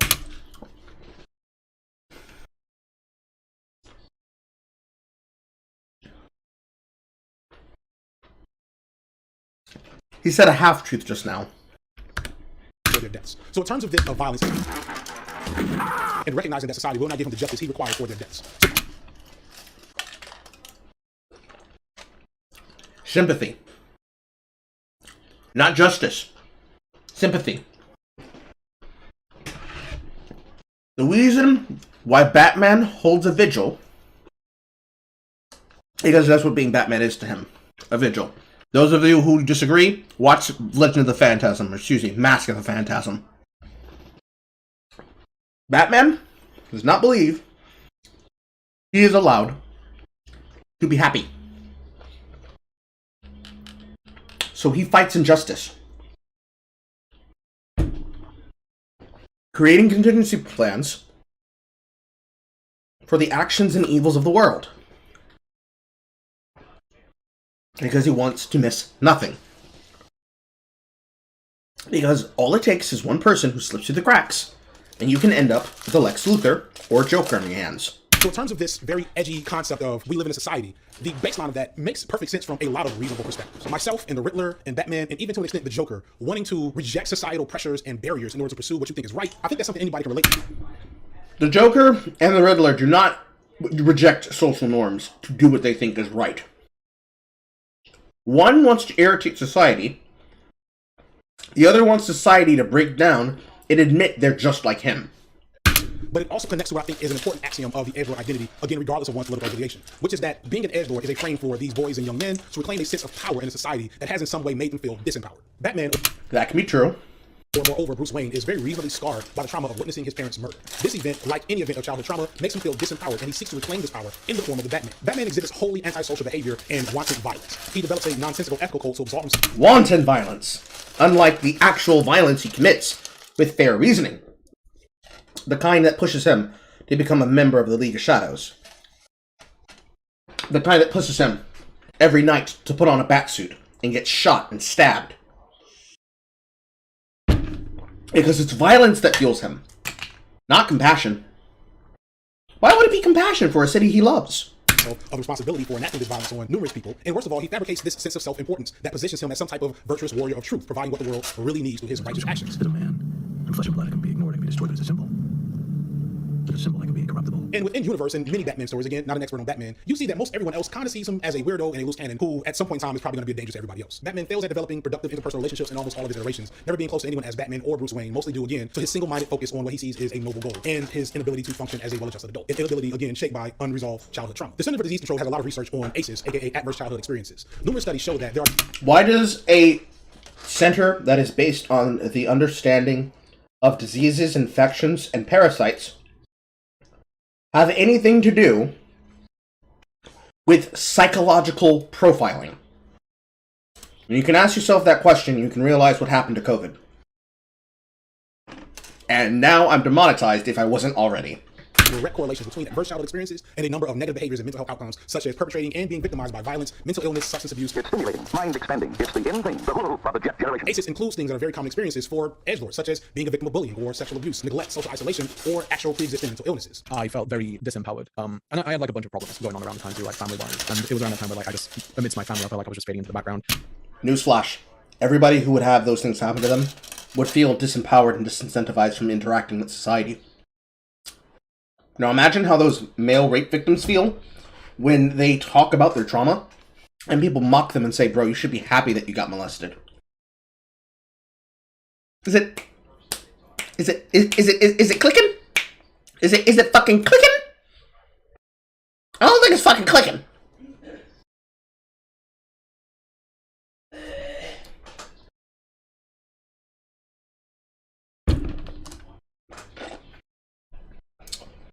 Lord. Carl, you have it on top chat, not live chat. I have one screen showing one and then the other screen showing the other. I can't control this window on this side. For whatever reason, it always defaults to a top chat, but I can see the live chat on this end. Did I miss something?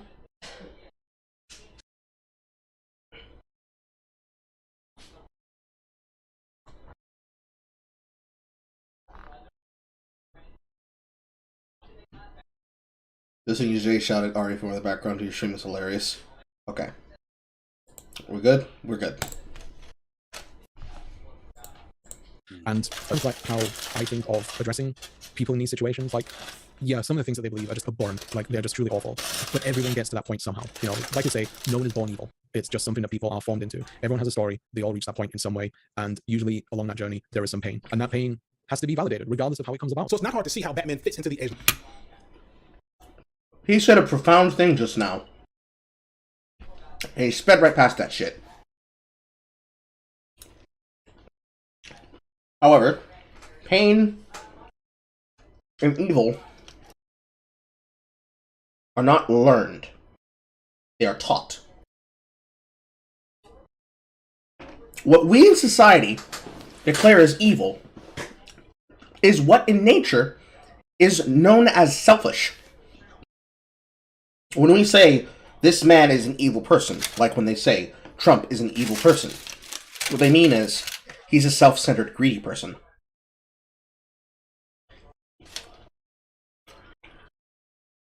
When kids are taught how to share, and somebody doesn't share, it is socially taught to them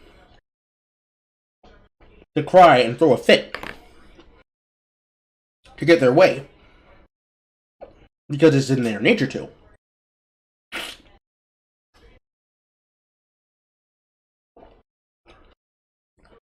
Just as it is in the nature of any creature in society to cling to the hierarchical structure upon which it is founded. Animals, even in the hierarchy of nature, are still selfish creatures. A creature who is backed into a corner and begins to think in its own self-interest is not evil. It is operating from a position of survival, because that's what it's been forced to do. It's not living in abundance. It's not living in captivity. It's living in survival. You're describing these men like they're fucking animals! And that's offensive. Framework. What makes him special is that he's the ultimate embodiment of what an edgelord kind of imagines themselves to be when they're being an asshole on Reddit or in the comment section. One of my favorite illustrations of Batman as an edgelord. Edgelords do not use fucking Reddit. Comes from the Crisis on Two Earths animated DC Comics movie. In this movie, the regular Justice League, Superman, Flash, etc., meets what's basically an evil Justice League from an alternate dimension. Hijinks ensue, and eventually we realize that Batman's evil twin, Owlman, is planning to destroy the entire universe. Why? Because we live in a society. No, basically that's his thing. It's a motivation actually very common in gaming and comics and anime. The cataclysmic nihilist villain who sees the only path for truth and justice for humanity to be its destruction. Man is a cancer, and I've chosen to cut out the disease. You're talking about killing everyone who ever lived, who ever will live.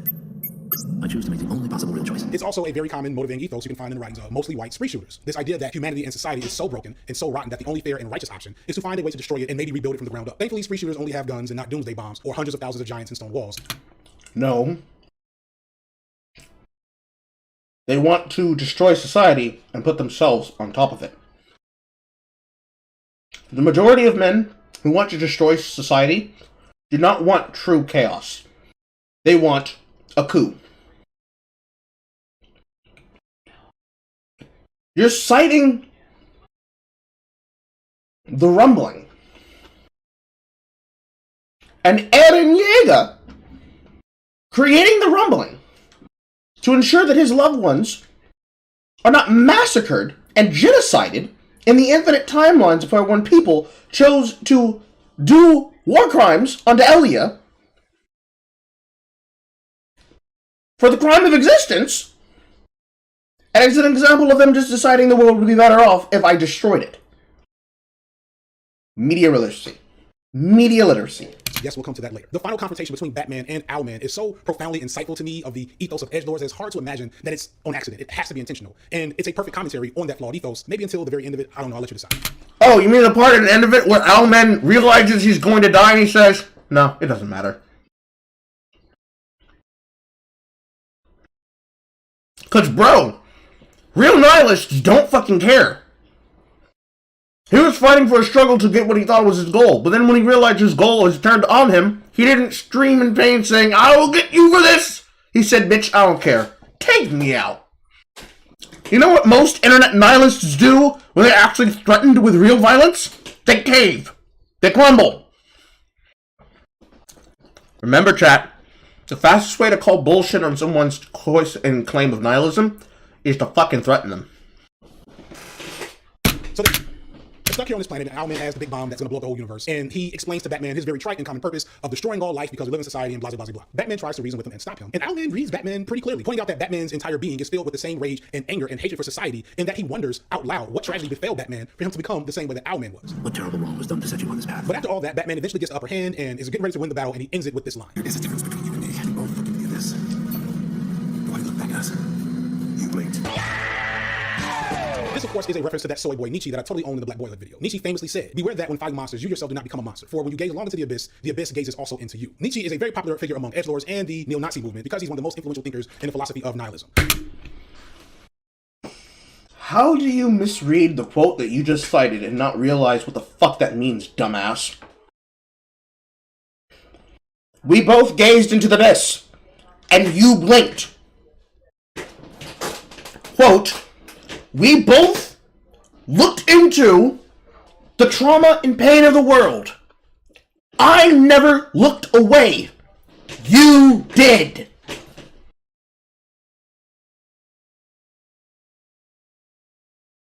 That is not him quoting the thing and then finding a way to zigzag trope it like people on TV tropes trying to find a way to put everything they dislike in a proper setting and context so they can remove all context later. That is the character Batman explaining to the character Owlman that they are not the same. That is Bruce. That is him. That is not them. And he needs to stop playing with him. I won't act like I have a strong understanding of nihilism, but I think I'm solid in saying that... So you don't have a strong grip of fucking Batman. Or the ability to read and watch what you're fucking watching and talking about. The core thing of nihilism is that nothing, not even human life, has any intrinsic meaning or value. Nothing matters. Yes, I know I probably am saying Nietzsche.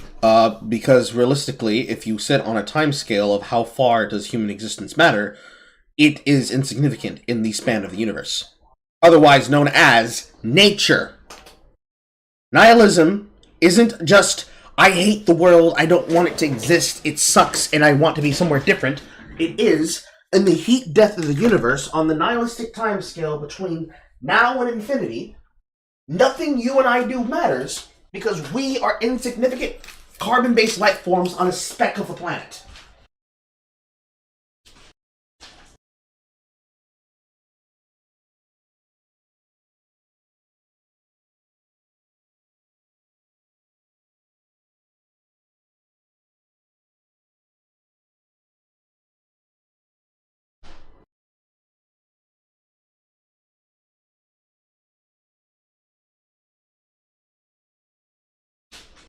What defines a nihilist versus somebody having an intrinsic thought is them finishing the sentence with, and therefore, ... The universe doesn't matter, and it doesn't care if it matter, therefore, ... Fuck it, let's blow it up. The universe doesn't care and doesn't matter, and nothing else matters, therefore, ... I'm going to cheat on my wife. 'Cause fuck it! We know! That is the actual viewpoint of nihilism. It is essentially saying, fuck it, we ball. To everything. You want to go out at night? Fuck it, we ball. You want to get in a fight? Fuck it, we ball. You want to get arrested? Fuck it, we ball. You want to take these drugs that might give you AIDS? Fuck it, we ball. You want to go into a contest that might end in your life being upended, destroyed, or completely irrevocably changed from how you currently live your lifestyle choices? Fuck it, we ball! Balls to the wall! No care! Abandoned to the wind! 'Cause that's nihilism. What you're describing is people who are saying the words but do not live the meanings. And then you're saying the people who are saying the words and not living the meanings are the meanings! His name wrong. And While nihilism often evokes images of dreary edgelords with poor attitudes and antisocial behavior, it seems that this is really not how nihilism is meant to work as a philosophy in terms of being this defining value through which one should live life and experience the world. An editorial published in the Harvard Crimson had the following to say about nihilism. You see, nihilists can be broken into two specific groups. The first are the passive nihilists. These are individuals who, when faced with the realization that existence has no inherent meaning, can fall into a deep depression as a result. This is an act of resignation. The passive nihilist no longer sees any purpose in life, and his mental and physical conditions suffer as a result. And this is the kind of nihilism we should avoid. However, there exists another group of nihilists, the active nihilists. An active nihilist is someone who, when confronted with the exact same realization, rejoices at the freedom that it gives them. If there were a specific meaning to human life, then each of us will be bound to follow it. But if there is not, then we all have the freedom to decide the purpose of our own lives. In fact, we are required to do so if we wish to avoid the pit of passive nihilism. So one active nihilist might conclude that the purpose of their life is to combat poverty across the globe. Another might commit themselves to protecting the environment. Active nihilists have tremendous freedom in determining the best way to live their own lives. So like Batman, because he actively fights the nihilism that is destroying the rot of the city. Because the city is the people. And the people need to have a heart. Without having a heart, without having a symbol, they have nothing to fall back on. And Batman tries to live up to that symbol in every variation of the story upon which he is made. Because Batman understands that the people need a symbol. That was the entire reason he created Batman. It's why at the beginning of the story, everybody knows who Batman is. He's been operating for literally a year at that point, if not 2 years at that point. They're aware of what the Batman is. They know that the Batman beats ass. Don't get caught out in dark at night. Don't let him see you stealing. Every shadow, motherfucker, every shadow got hands in it. And a fantastic place to catch them. But nah, he's just an edgelord. He don't do nothing. So it seems to me that Owlman blinked and thus adopted an understanding of nihilism that almost seeks to punish the world for having no intrinsic meaning. But the Chad Batman stared into the abyss, did not blink, and came out of it in an active state of nihilism that he would decide that his life is to be dedicated to fighting for justice and vengeance. And yet you still call him an edgelord! It's not what I said it was, except that it totally is. Why are we always here? Why do we always get here, Signifier? Every video! That's not what I said, but it actually is what I said. But it's not the way that I said it! So let me refer to you these resources that said that it is. Nihilism and Nihilism and Nietzsche are popular among edgelords as both were basic tools to engage with the rejection of organized religion, the first major target of the early skeptic communities on YouTube. Oh, lovely. You're putting up authoritarian TJ Kirk. I scared off the woman that I was trying to autistically riz because she was an autistic woman that I was basically threatening to the point that people had to pull the guns on me. Kirk. Wonderful. Yes, I love seeing that fat fuck on my screen. To accept reality. You can't prove God doesn't exist. Yes. Also, it's wonderful that you quote the Amazing Atheist, considering that he's one of y'all! We have infinite compassion for our own, except when we don't. Especially the old versions of them. We did. God don't fucking exist. The open rejection of society and societal norms and morals gives nihilists, and by proxy edgelords, a genuine sense that they can reclaim agency and power by deciding for themselves what is and what is not important. If you think about the places where many edgelords come from, the outskirts of social efficacy, maybe they're less affable, less charismatic, less attractive, less rich, etc., it makes sense that a philosophy that is built to say that you get to define for yourself what is and isn't important will be very attractive and appealing. And the bad thing about that is that it's not done the correct way. The question still is, why do they spend so much time deciding that they're not going to pursue what's important to them, but they're going to actively try to destroy what's important to others? Because the people who have taken the things from them or have disenfranchised them, whether it be individuals in their lives or the actual structure of the world and how the hierarchy has been structured against them, especially considering there are people actively dismantling the structures to benefit those of the minority status that call themselves the global majority, disempowering those considered to be part of the global minority, otherwise aka the whites that you don't like. They would not want to see you play with their toys, basically. It's less throwing the toys at the pram and more like the mother gave the toy to the more whining child, but the whining child knew it didn't need the toy, it just knew that if it whined, it would get what it wanted. And the middle child that this represents, or the older child this represents, is annoyed with this behavior, and so is ensuring that nobody gets the thing. It can be considered a tantrum. Some justified, some unjustified. Some being the cases and examples that a person could cite. But the whole thing, though? The whole fucking thing? Coming back to Batman and the Joker, we see the real problem here. A lot of edgelords are operating in a passive nihilism. The acknowledgement that life has no meaning, no morals, and no intrinsic sense of value has left them much more like Owlman, the Riddler, and the Joker. The only sensible way to live in this world is without rules. Instead of finding useful ways to take their newfound freedom of mind to pursue something that is important, they seek vengeance. They want to punish the world for ever tricking them into believing in it in the first place, especially if they felt like said world ostracized or punished them for not being able to perform the appropriate type of social interaction that they were ostracized for. And what happens when they were being punished by the world and by society, and in society continued to punish them for the crime of existing? What happens then? What happens if some of them are right?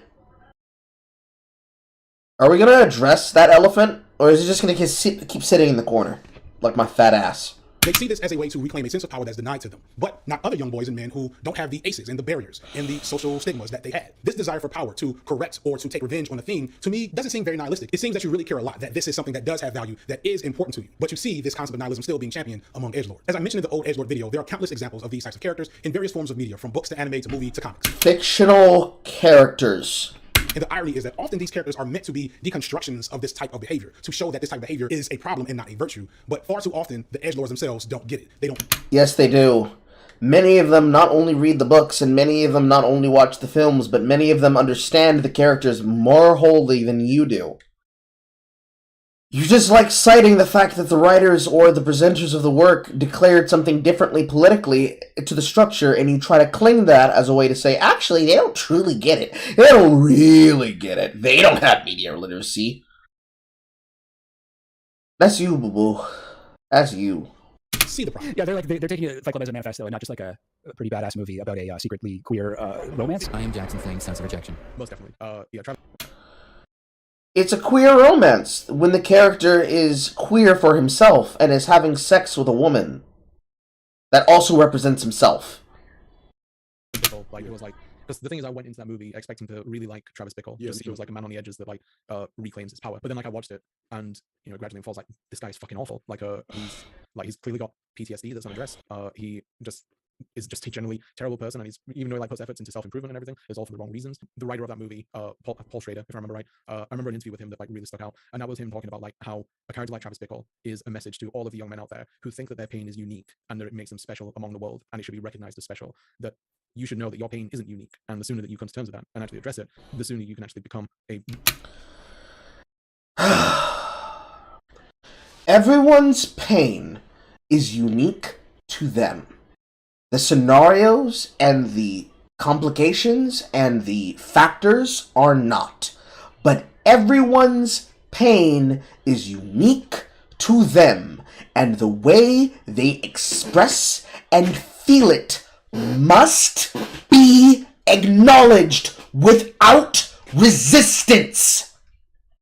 The resistance to deny their emotions is what makes the serial killers! Period. Well-rounded, happier man. They themselves still feel too disempowered to understand that Travis Bickle and Dee Finns and Arthur Fleck are not heroes. They are not to be idolized and looked up to. And that if you want to go down this route, then at least be Batman. But that kind of reveals a complex problem here. Travis Bickle, Dee Finns, Fleck, and most of these characters are, for the most part, losers. They're failures on numerous levels, professionally, romantically, economically, etc. They suffer from their trauma in ways that makes any ability for them to advance in life difficult or impossible. Their acts of violence give them importance and grandiosity in a way that they could never achieve through more normative and appropriate means. And then the movies further make the mistake of aggrandizing them, despite all of this, through surges of music and cool lighting and awesome costume design. Joaquin Phoenix's Joker was going to kill himself before he realized that in the moment he wanted to punish the man who was doing nothing but trying to make an example of him on live television, and decided in the moment, people like you get what they fucking deserve. Media literacy! And hero shots. In the last video, a lot of people argue with me that it's completely obvious for Arthur Fleck in the last Joker movie to not be seen as a hero, that he is hallucinating. And I genuinely agree with that. But to a young mind, to a burgeoning edgelord, to a person looking to adopt this identity, thinking it might give them power, that last shot on the taxi cab of him dancing triumphantly, it doesn't really give away that this is a bad thing. Yes, it does. He killed a person and he's going to jail and he's being put into a mental institution. He is doing a bad thing, but he is finding himself in the release and the grandiose fall of taking his unmedicated sociopathy to its extreme ambivalent edge. He daydreams about a girlfriend that he does not have. he prays and hopes that maybe, possibly, his mother isn't crazy, and that she's just a victim who's been aggrandized, and he is unironically related to Thomas Wayne in some way, and to his child in some way, and with the canon mythos of how this eventually goes, the chaos and the riot that he creates with the shooting of Murray leads to possibly the events that orphans Batman.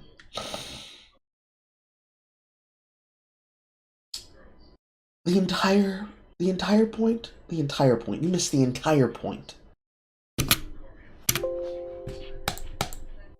Easily could be interpreted as a great thing, that he is victorious in what he did. I mean, being happy that you're burning your life on an ash and treating it like it's a going away party can be considered a triumphant thing if you're on the edge of despair. It's better to feel something than to feel nothing at all. The narrative and analysis supposedly tells us that these characters are wrong and are losers. But when you look at the way that they're framed, then surely you see the way that... That was a character study. It's going to frame him in the way that it wants to frame him because it's a character study. Many people talk about them in the aftermath. They see it as aspirational and to the average edgy boy, attainable. These guys find power in rejecting appropriate social behavior, and they exert that power by openly flexing. In rejecting appropriate social behavior. Who defined what is appropriate? Show me who's made that assumption and who made that assertion and rule, and I will show you the people that are pushing them away. This rejection. They say things that they know bother people and then deride them for being triggered. They indulge in lewd images, some of minors, and let you know that there's nothing that you can do about it. Yes. Many people like to say and do things that you can't do anything about. Because it demonstrates that you don't actually have real power, and what you want isn't power to have control for yourself, it's the power to control others. It's the reason why in video games like League of Legends, they had to realize that actually every single person who says some kind of mean word or nasty comment, banning them actually affects our bottom line. It gives us more money if we just permanently mute them, because the thing that they want isn't just power over people, but cotton for their ears. The ability to abuse people and ignore them as they do the abuse and hear them wailing and wallowing in pain. Or, in most people's cases, agony. Otherwise known as when Carl plays League! They hide behind anime avatars on Twitter and do whatever they can to... No, they hide behind anonymity. And they don't hide it behind anonymity on Twitter to piss you off. They are anonymous because they don't need to show their face in order to have a skin in the game. And when they do show their face and they have a skin in the game, are you going to acknowledge them for that? Or are you going to tell them that they're meaningless edgelords that don't have any real opinions and shouldn't be taken seriously because they're not really posting themselves on the internet? Please, tell me where the Vegeta profile pic insulted you! Openly antagonize others who, in their opinion, are foolishly fighting to make the world a better place and are being too sensitive to things that are just jokes. No. Most of them do not think that way. They do not think that they are fighting the good fight against a world who's not understanding and getting it. They think everything's been corrupted and fucked with, and the people who are doing so do it knowingly and refuse to take accountability for it, and then say the loud part quiet and the quiet part loud, and then the quiet part quiet and the loud part loud, when they believe nobody else can hear them. We see it so often on Twitter. Why would you even lie like it doesn't happen? I have watched journalists who I have called on their shit lie between tweets and posts, and then subtweet about how somebody's not getting it, and then say the exact thing that I just said that they were doing, in the same breath, to somebody else! It's kind of awful on purpose, and in their minds, their awfulness is the truth. It's the right thing to do in a shitty world, and they're fucking miserable, because the reality is, all of this is one big cope, because they aren't Batman. They're all just coping. Every single one of them. Even the people who are denying the truth of the world because they want to be different. Is he talking about trans people? No, I'm talking about niggas. And they aren't even owlmen. They're who the Joker really would be in a real world situation. They're fucking losers, but it's not... They're fucking losers, and therefore I will insult them to their faces on the internet, and I will ensure that everybody else agrees with me. Because they're fucking losers! Fucking losers! Losers! These fucking losers! No, if the Joker were a real person, he would be a very well-known spree killer. A well-known spree killer who somehow is very resistant to bullets and never gets killed by the person who apprehends him. Fictional character. That's simple, and we need to be more empathetic than to just say that outright. Take Bruce Wayne, the billionaire playboy genius, super athlete, super inventor that looks like a male model. Of course, Batman can operate. Batman is not necessarily an inventor. He is technologically savvy, yes, but he's always had a liaison and a go-between, especially for the film characterizations, where he's getting all of his technology and all of his resources because of his extremely large bankroll. Where if you were to say his superpower is being rich, it's being rich with an intellect. Sometimes the intellect is Iron Man. He actually is a mechanic at heart. He actually does understand how to do technology and design. And he is responsible for machines of war and for machines of peace. Sometimes the intellect is actually having a great, large, savant-level genius, where you're able to outthink, outmatch, outrotate, and outplay your opponents in a game of mental chess, if not literal physical chess. In Batman's case, it is the latter.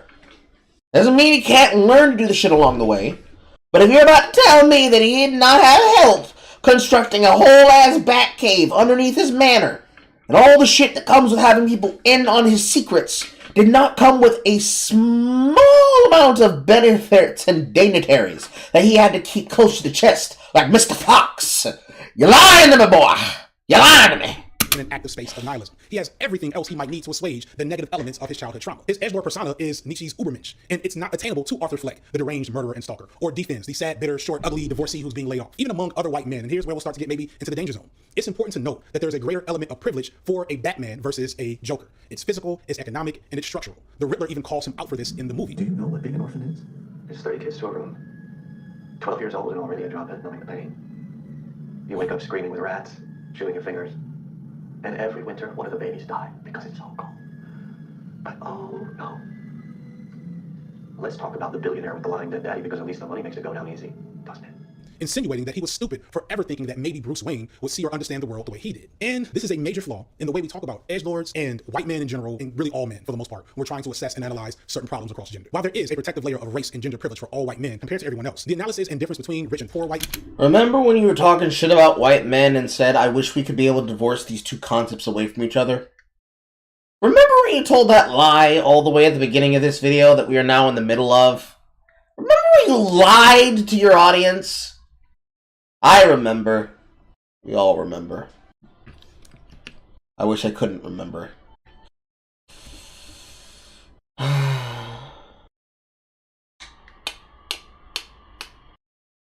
I wish to hurt myself, but I will instead eat my emotions, because y'all hurt me with your stupidity. I hate all of you, but not personally, cause you motherfuckers are annoying as shit. Men, able-bodied and disabled white men, neurotypical and atypical men, or even just good-looking and not good-looking. We haven't went there enough. We've left that entire portion of this discourse, of this analysis, I'll say, under-leveled. And again, for a good reason. I understand why. A lot of us are a bit too busy fighting our own liberation to think too hard or too effectively on the liberation of white men from the same systems that privilege them the most. And we as minorities are trying too hard to get from underneath the white man's boot to ever try to enlist and liberate our white brethren. Not even our mulattoes. Not even the red bones, not even the Cherokee will be safe from our emphatic designs of saving the broken men.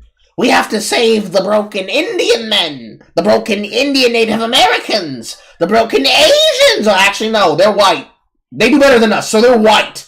Fuck those white guys. Which you... I can't even do that joke. I had to catch myself. I was about to do this. I might even still get banned for this. Stop it, Carl. Stop telling the truth. Stop telling the truth. If you tell the truth, the niggas will cancel you on Twitter. It feels fucking stupid, and in many cases, like a complete waste of time to engage with white men and boys in conversations that analyzes and breaks down elements of their lived experiences and identities the same way we often do our own, because they don't really have that muscle a lot of time. They don't have the muscle to self-soothe. They don't have the muscle to self-actualize and self-understand. They're too dumb. Only us, the wise African American, endowed with political consciousness from being awoken. We are the ones that can pass judgment. We are the only ones it's hard for them to even start down that path initially because it basically requires them to completely reframe their understanding of the world and the self to even start to make sense of it. But it's to a point where we've greatly fallen behind, where even though we do have a ton of cis-het white men in this space on the left, the actual explicit analysis on whiteness and maleness is lacking, and it's even lacking also in academia. If I were a normal 13-year-old white boy and I was struggling socially, or I was struggling emotionally, or I was struggling with an ACE, an adverse childhood experience, and maybe I'm a product of white habitus. So even though I don't outwardly hate or take issue with people of other races or queer people or women, I also don't quite have the best filters for recognizing harmful and aggressive beliefs about those groups. Maybe I'm into anime or gaming because those spaces make me feel good and those communities affirm me and give me a sense of belonging and identity that I don't get in other social spaces. Whatever the case, if I was looking for help and I was looking for something to aid me in a way that made sense from my specific unique intersection among people that I tend to trust, unless there was someone like truly there to aid me right on time in a specific journey into a progressive and useful like emotional framework, I'd probably read. If there was somebody who was ready, waiting to prey upon me and my weak idle mind, uneducated, about the world, about predators, and how they will say and do anything to get new converts, ready to shove me in an alt-left pipeline to save me from the alt-right pipeline, I'd end up in the manosphere. When I think like what really scares me in people nowadays, it's like, it's not necessarily hatred or fear, because I think hatred and fear both have like, they both have antidotes, you know? Nihilism is what scares me in young dudes the most nowadays, because I think the moment that like people do start, particularly young white dudes, do start embracing that nothingness, that to me is where all the really dark shit can grow. And that is what I try and push back on in kind of like a lot of my videos in a weird way, but I think it's that absence of belief that I think makes such a fertile ground for all the shit that we've been talking about. It's that absence of belief that I think makes such a fertile ground for all the shit that we've been talking about. And now we need to see him self-grooming and getting that twist up. Fertile ground for all the shit that we've been talking about. I have to assume this is your wife. This makes a great picture for a thumbnail.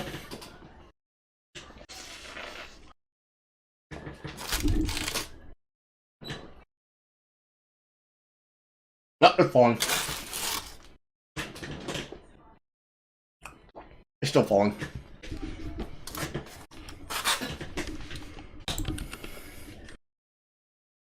And that is mine now.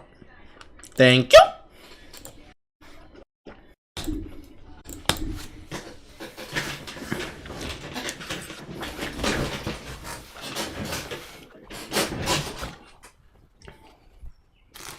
Really need a moment there. Had to get right a little bit. Need a moment to collect my thoughts and process what this video is really going to be.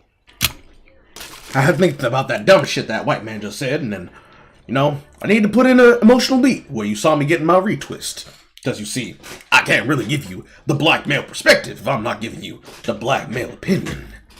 I needed to recharge and reconnect to the ancestors of my bullshit. I talked about being a high school teacher before. It's a formative experience in terms of like who I am today. Of my 10 years teaching, the vast majority of that time was spent teaching underserved black youth. But I did spend 1 year, my first year teaching actually, at a predominantly white school.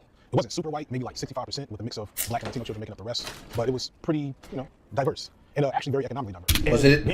Was it in the inner city? Where was it? What's its name? The important context here isn't me saying, I don't believe you. It's me saying, and what were those kids like? And what particularly was the thing that was most of concern to them? That many white kids, that was new. And moreover, this was my first experience with white poverty.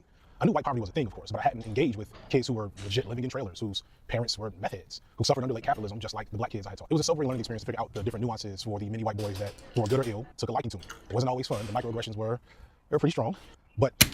What about the girls? White males don't just come from trailer trash. White girls too. What about the girls? It was a change I was up for. I had this one kid who was brilliant. He was the type of kid that would sleep through your entire class, wake up, and then get 100 on your quiz. I would hand him instructions for an assignment, and at the end of class, instead of handing me the assignment, he would hand me back the instructions with psychedelic art doodles on it. It was a challenge. It was my first year teaching, so I didn't really know how to like address that effectively, but I got him past the class, and we bonded through that. It was a good experience. I really appreciated that time with that kid. And when you talk to that kid, did he explain to you the reason why he does not engage with the lesson plan? Because I can tell you from experience, I was that child. To this day, one of my core memory experiences in high school was my science teacher, who then got dicked down and impregnated, and then eventually married my school counselor. Seeing me reading Zane, a well-known black erotica author, in the front row of her class, where I was forced to be, doing the assignment, but also reading Zane at the same time. I had to go someplace. She took the book. She's like, boy, you shouldn't be reading this shit. I'm like, can I have my book back, please? I didn't disrupt you. And we bonded over that. Because she realized I don't give a fuck about school. Not because I don't take it serious, but because the place itself is meaningless to me. It's not a home away from home. It is a place that I go to see people who I'm familiar with. Maybe I connect to them. Maybe we're in the same classes. Maybe we have the same interests. But ultimately, those people aren't necessarily my friends. My friends are my friends. I still talk to the people of my inner circle from those days. I don't talk to all the other people. Except when they occasionally send me the socially polite, hey, how are you? Happy birthday, on places like Facebook. Sadly, the intense racism of that school was too much for me, and I left after 1 year. Still, I made enough of an impression that years later, this kid looked me up on Facebook. Instead of being in college, being brilliant, he had gotten into landscaping or something, and it was cool. We had a chat or two. He was one of many students I kept contact with from that school, and I'm pretty sure he was the second to commit suicide. In my 10 years of teaching, I've lost maybe a dozen students, either during school, like while they were in school, or in the preceding years, and around half of that number is from this 1 year that I taught at this white school. The black students I've lost have been to accidents. One was murdered. One did complete suicide after committing a felony. But most of that 12... right over that! White kids, white boys in particular, almost all of them suicides with an overdose or two mixed in. This experience has always haunted me. I don't blame myself per se, because I was only there for a year, but I just can't imagine how so many kids from one school could be gone before they turn 25 from self-harm. I've taught and worked with some black boys and men. And maybe you should do an actual study into that. Get on the ground. Instead of making these videos the way you do, do a documentary like Lauren Southern did. Go meet these people where they live. Tell your loving wife and your son, honey, we're gonna go live with this kid for a month, a year, 3 weeks.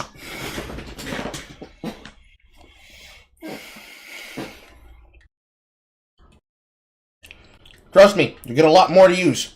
In the most dire conditions, coming from the most toxic environments. And I had a solid understanding of what that looked like and how that worked and what to do. But for these boys, I just didn't get it, still don't get it. But I care. And I cared then. And on some levels, that put me in an awkward position both back then and now. There's an internal sense of cognitive dissonance that I need to engage with here, constantly checking myself on whether what I'm doing, what I'm talking about, is what I want to do or what I should do or what people will approve of.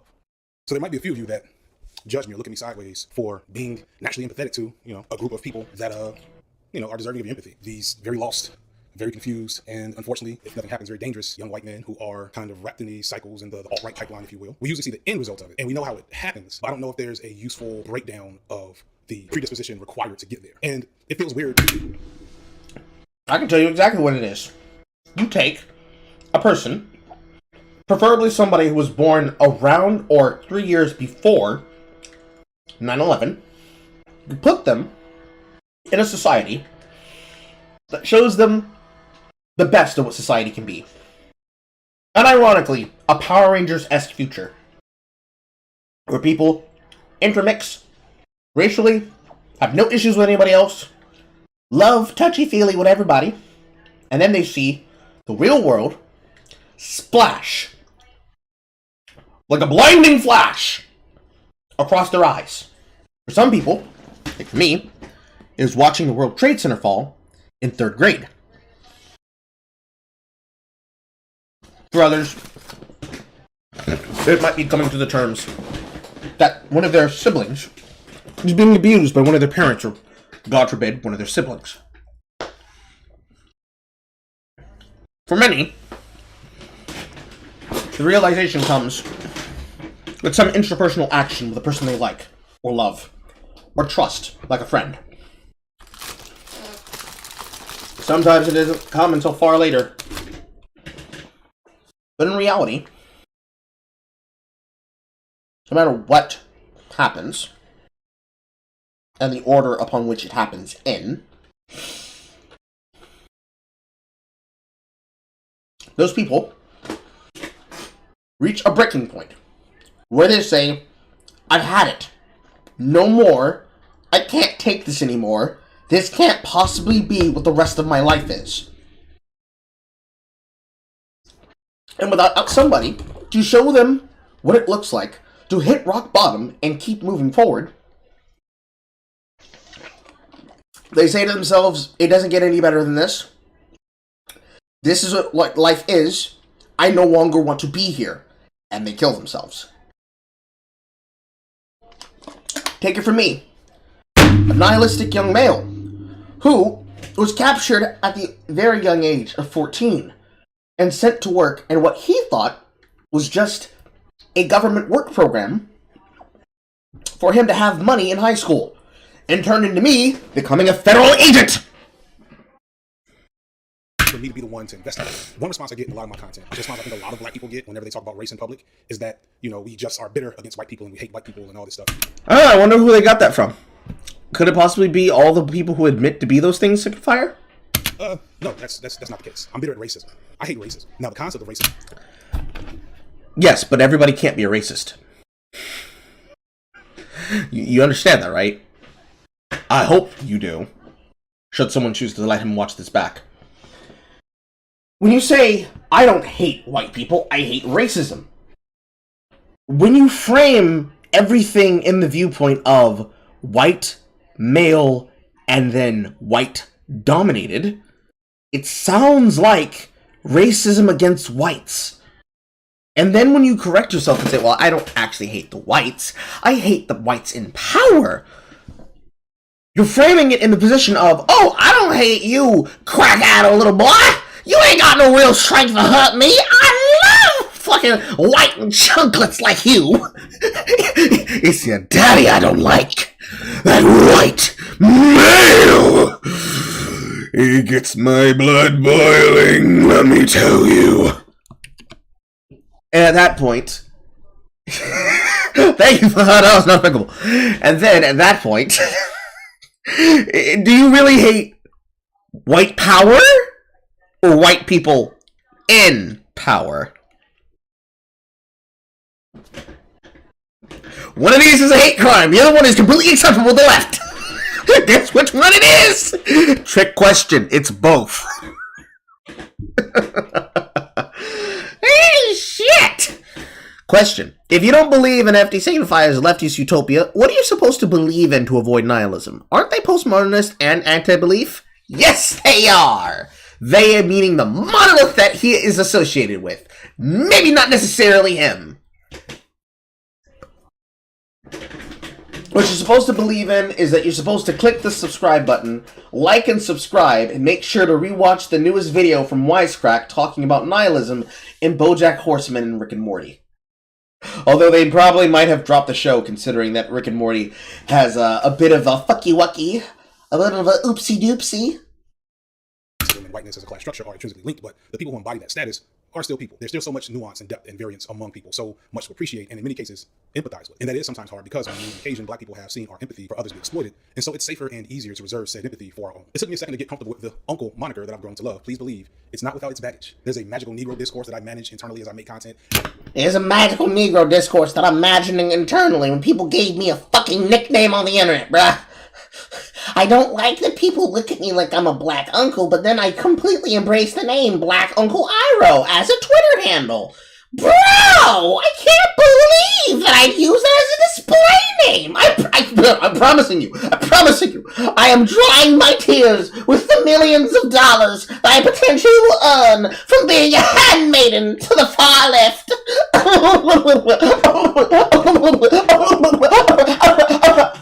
Especially content like this, where it surrounds a subject and population that I can't trust to fully understand the delicate balance of talking about race in mixed company. Some that might dismiss what I'm saying from their own space of ignorance outright, or still not get it on so many levels and need more explaining, more things I'm just not always interested in giving. And that means you shouldn't be educating!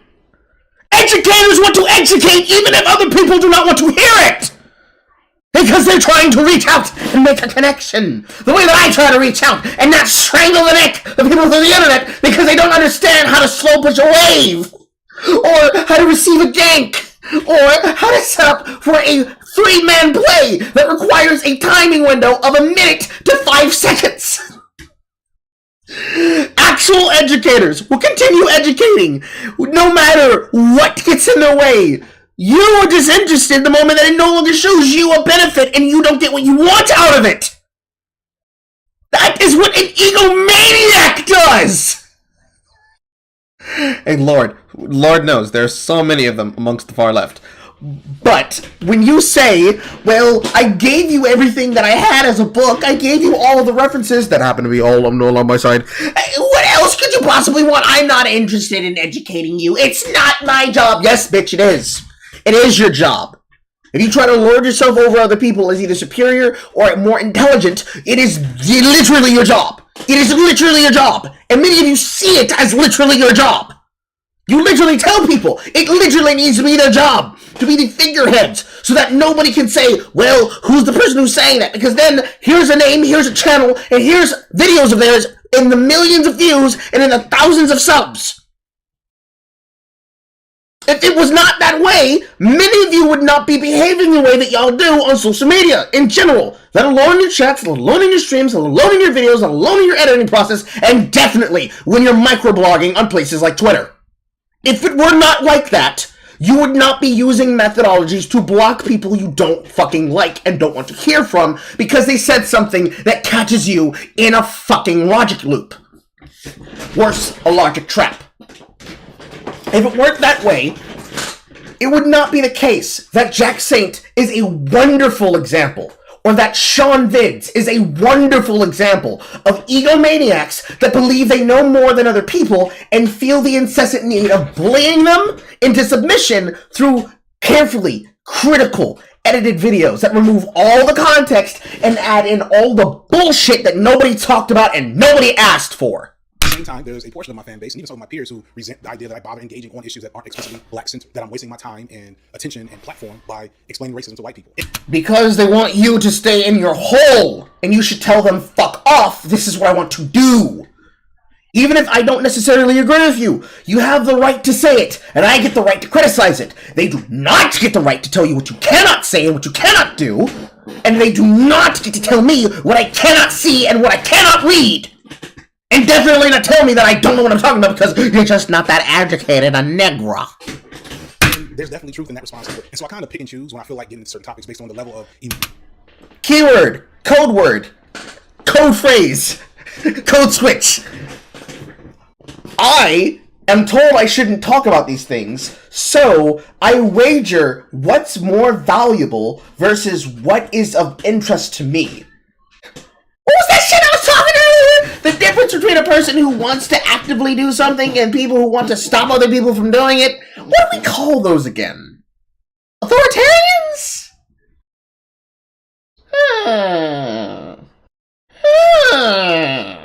Emotional labor I'm going to need to deal with the production and the aftermath. Please believe, I wouldn't call this a labor of love. The request to make a manosphere video has been charged to me a lot since I came on the scene, especially a video addressing the growth of the black manosphere. And I didn't want to do that shit. I did not feel like ever doing this video. I'm keeping it 100. Fuck all these dudes. This video has dedicated to all the manosphere. They told me I never amounted to nothing. Fuck this one, that one, those two, all these guys. I really don't want anything to do with them, their content. Then stop platforming them and stop talking about them. Don't talk about them in general. But no, that would mean you miss out on the money. You'd miss out on the ability to put these fucking merch stickers in the Signifier store on CrowdMade. Oh, Lord, my God! You've got every kind of person here. You've got everything from random individual to fucking Jeffrey.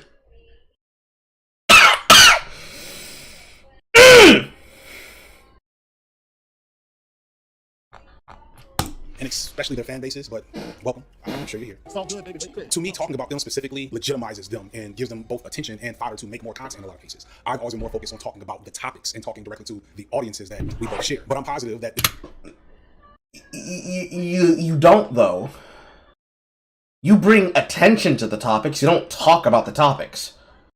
You bring attention to it, and then you send other people on their way with more resources and videos to go consume after you've given them the reference point.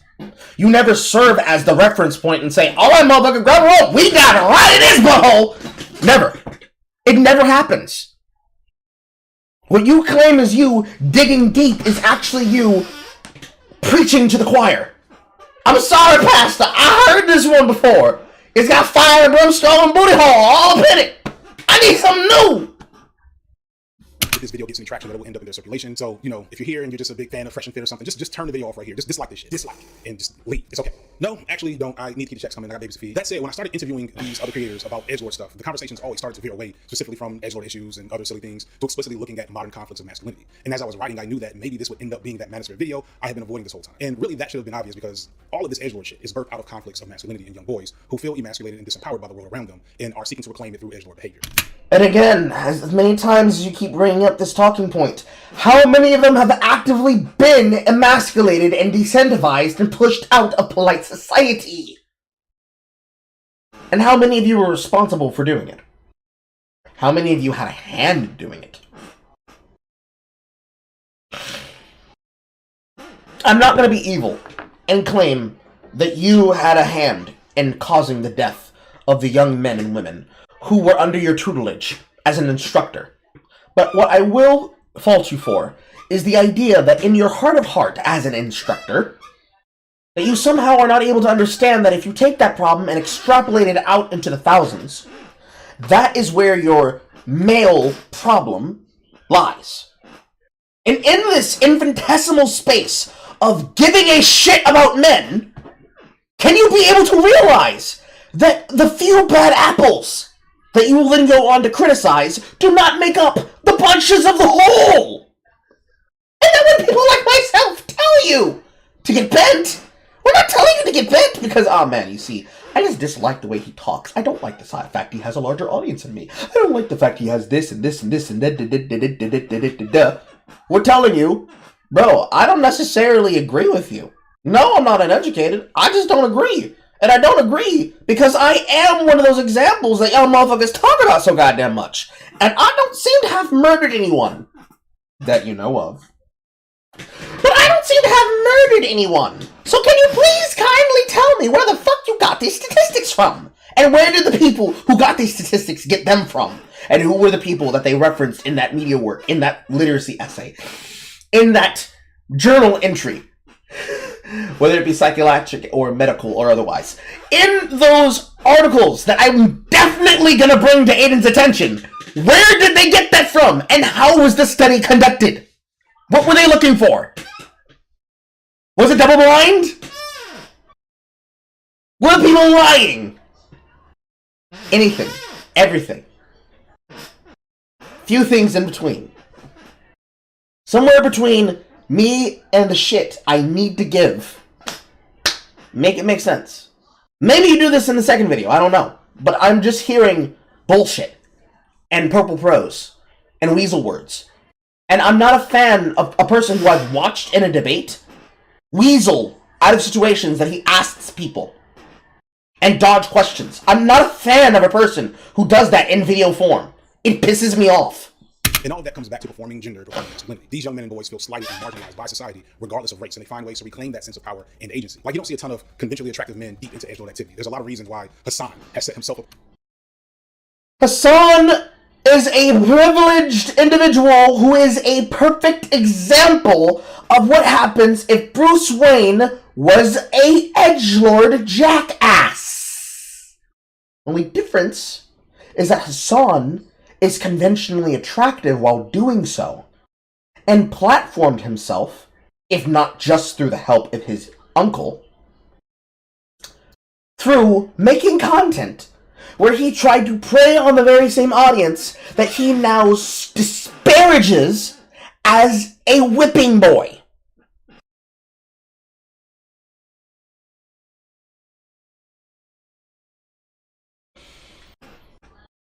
Stop using people as tokens, then getting upset when we call out the fact of using them as tokens.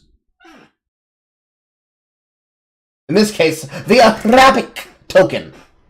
The rest of the political streamer economy, and is clearly not a big edgelord like many of his peers, and thus greatly transcends the success of that space. And yes, this is something that I wasn't fully aware of in the Break Bread video. I apologize, please fuck up. But no shade to Hassan, who calls himself a himbo. One reason why he's so successful that I'm sure he'd admit is that he is obviously conventionally attractive, which amplifies other elements of his appeal to a wider audience, both male, female, queer, straight, poly, non-binary, whatever tags you identify. And it possibly has nothing to do with the giant audience that is transformed from him being a part of the Young Turks and being associated with the political id-pull content and a culture war. It couldn't possibly be any of those things. It couldn't be people trying to use him as a cudgel!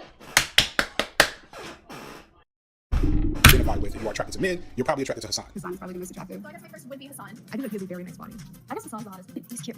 Oh, he's really good looking. Oh my god. Oh my. And Hassan is just really, really spirit hot. I just want to be his friend, dude. I just want to know him. I just want to start addicted. Why did you make Will watch this? This is like terrible. Hello, darkness, my old friend. Part of this is because Hassan is close to what sociologist R.W. Connell would call ideal hegemonic masculinity. Yeah, so we're going into the theory and history part of the essay, so if you don't care about the actual foundational knowledge about the shit I'm about to talk, and just want to hear me shit on Gary Vee and other manosphere figures, go ahead, skip ahead, it's in the description, but you're not going to learn any new big words. I said the term hegemonic a few times in this and other videos, so it's really important that I probably give some context to explain that. The term hegemony is a really significant term in the world of critical theory and comes from Italian Marxist philosopher Antonio Gramsci, and is basically a concept. Remember, everything that's critical is something that is analyzing society and says that it's so bad for our culture that it must be deconstructed, deformed, and replaced with something to make it better. When you claim something like the hegemony of male spaces, in the same sentence as, I can't believe white men are suffering, you're claiming there is a hegemony of uber male that wants to see white men suffer, just like it wants to see black men suffer, just like it wants to see all men of multiple ethnic boundaries and cultural backgrounds. Boundaries. My God, Carl. Backgrounds and classist backgrounds suffer. And at that point, is it really a patriarchy or is it a matriarchy? Because what are the households these men are coming from dominated by? If you say men, I'm gonna smack you through the screen. It's women. Single mother households. So that explains how society and culture and the state dominates the frameworks through which we understand and see the world, and also how we expect the world and society to work, look, and function. Gramsci states, what we can do for the moment is to fix two major superstructural levels. The one that can be called civil society, that is the ensemble of organisms commonly called privates, and that of political society, or the state. These two levels correspond on the one hand to the function of hegemony, which the dominant group exercises throughout society, and on the other hand to that of direct domination, or command exercised through the state and juridical government. Cultural hegemony and hegemonic thinking is really the bane of so much socially ingrained injustice that seems to be impossible to avoid, no matter your identity. It's what causes comments that say man should never order free drinks, or that a woman who has a good job has masculine energy. Like the whole conversation right now about unions and about whether or not people deserve a livable wage is a hegemonic concept ingrained very much here in America, that somehow people that don't work hard enough should starve to death. That's an ideology we don't question, we just kind of take as true, as an axiom. That's what He who does not work does not eat. What we consider to be work is a meaningful phrase that has changed over the years. What I'm doing right now, torturing myself for the gleeful enjoyment of my audience, is work. I can physically feel the fat I'm consuming congeal and immediately burn from how hard my abdomen is cringing. That is work. Just like when I am losing my mind watching people run it down in my lane, or I am mauling because the computer-generated random numbers that I'm getting are not allowing me to make the number of the thing that I want go up the way that I want it to be constructed deterministically, is work. Even what you're doing, even if I find it to be pedantic, is work. The people who declare that quote-unquote things like this are not real work are the hegemonic forces. Guess which one of those forces bought and wholesale Alphabet, the creators of YouTube? I'll give you a hint. It rhymes with Dracadella.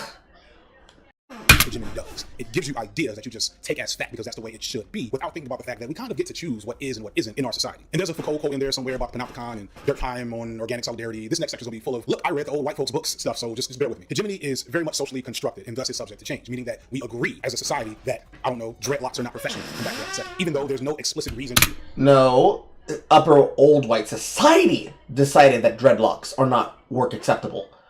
We don't see this kind of culture outside of that group because what we consider to be business casual has already been critiqued since the fucking 90s, bro!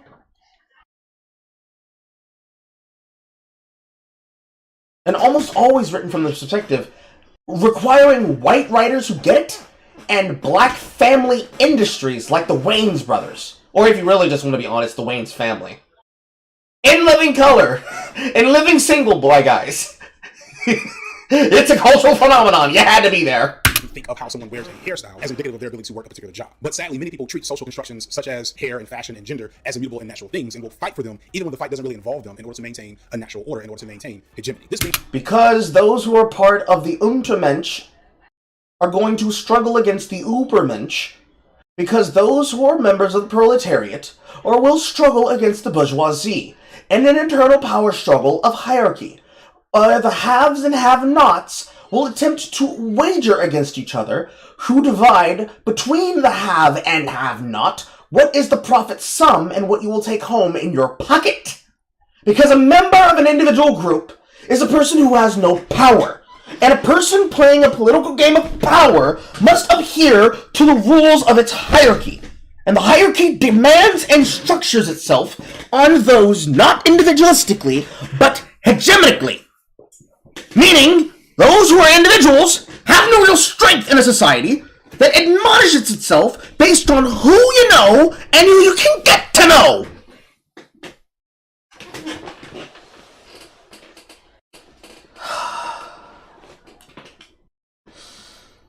I wish I could ironically say, and I don't need to read the French information books to understand that, because I understand people, because I actually read these fucking books, and they're very fucking boring.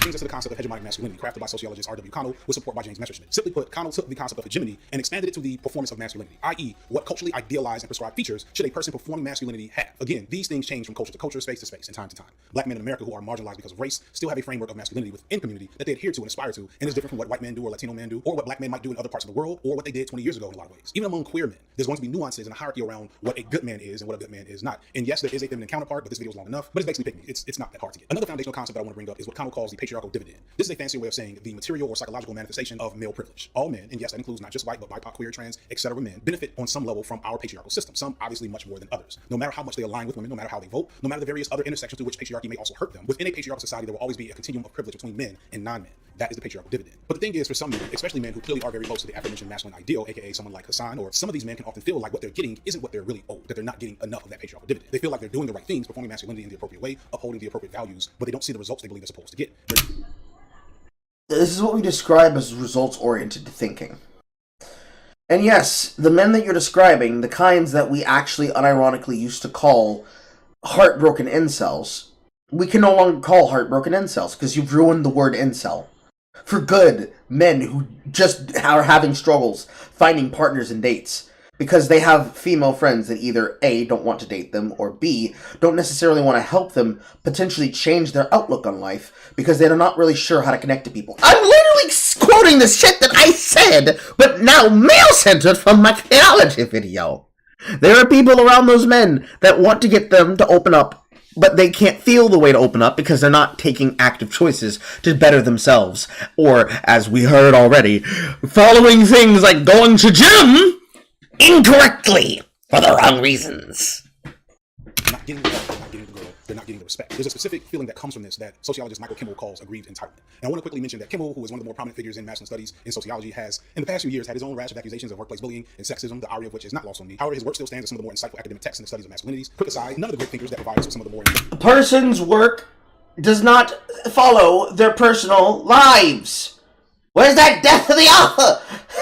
In the association of art and artists y'all love to quote so many fucking times. Academic theories are without fault or with bad takes. Bell Hooks had more than a few bad takes on black men that did not age well, and really hated Beyonce. Like, was not a fan. W.E.B. Du Bois was a proponent of eugenics later in his life, and Karl Marx was a fuckboy. So stop deifying the theorists. Let's just rock with the theory as much as it is useful to us, and so that's what we're gonna do. Kimmel describes aggrieved entitlement as a sense of shame and frustration. You notice how you just said, let's rock with the theory for as much as it is useful to us? That right there. That's hegemony. Eventually rage that comes from men who feel like their patriarchal dividend has been denied in some. He states that shame and humiliation underlie basically all violence. Because I feel small, I will make you feel smaller. In my interviews with extremists, both actives and formers, I have found time and time again that they've experienced that sense of humiliation and shame. At least in the case of the German, Swedish, and American guys that I interviewed, sometimes it is not really political at all. Many of them, especially the American guys, were sexually abused, beat up, bullied as children. Some of them have basically the same sort of profile as the victims of Catholic priests. Growing up, they were deeply ashamed of themselves. They didn't do well in school. They didn't have friends. They were sad, miserable, and they escaped into themselves. That just made them better targets, and the far right drew them in. I'm going to interchangeably refer to aggrieved entitlement and main character syndrome because they're kind of the same thing. It's just one was said by a big sociologist, but you get the gist of it, I hope. I'm bringing these concepts up. Main character syndrome is when a person feels that they need to be the center of all attention. What you're describing is what happens when men who believe that they have been punished for doing the correct things in life, otherwise known as leading a successful life, are not necessarily getting the things that they believe that they have either A, been promised literally by a political engine or by a political party. For example, or from social outlooks from what they're supposed to receive versus what they're actually receiving, or either A, not being patient enough, or B, not being humble enough to realize how far they've gotten alone, going past the point and becoming egotists. You could say main character, but it's main character syndrome, Carl. Couldn't you say that everybody suffers from it somehow? Yeah, because everybody's main character with a fucking story. That doesn't mean anything. Accusing somebody who's interested in doing the things that they want to do and saying, bro, you got main character syndrome. You won't suck my dick. Don't you want to help your fellow man? Please, won't you help your fellow man? Are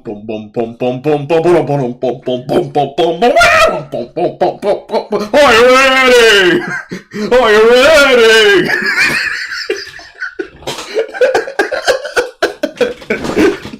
More like, is it sloppy?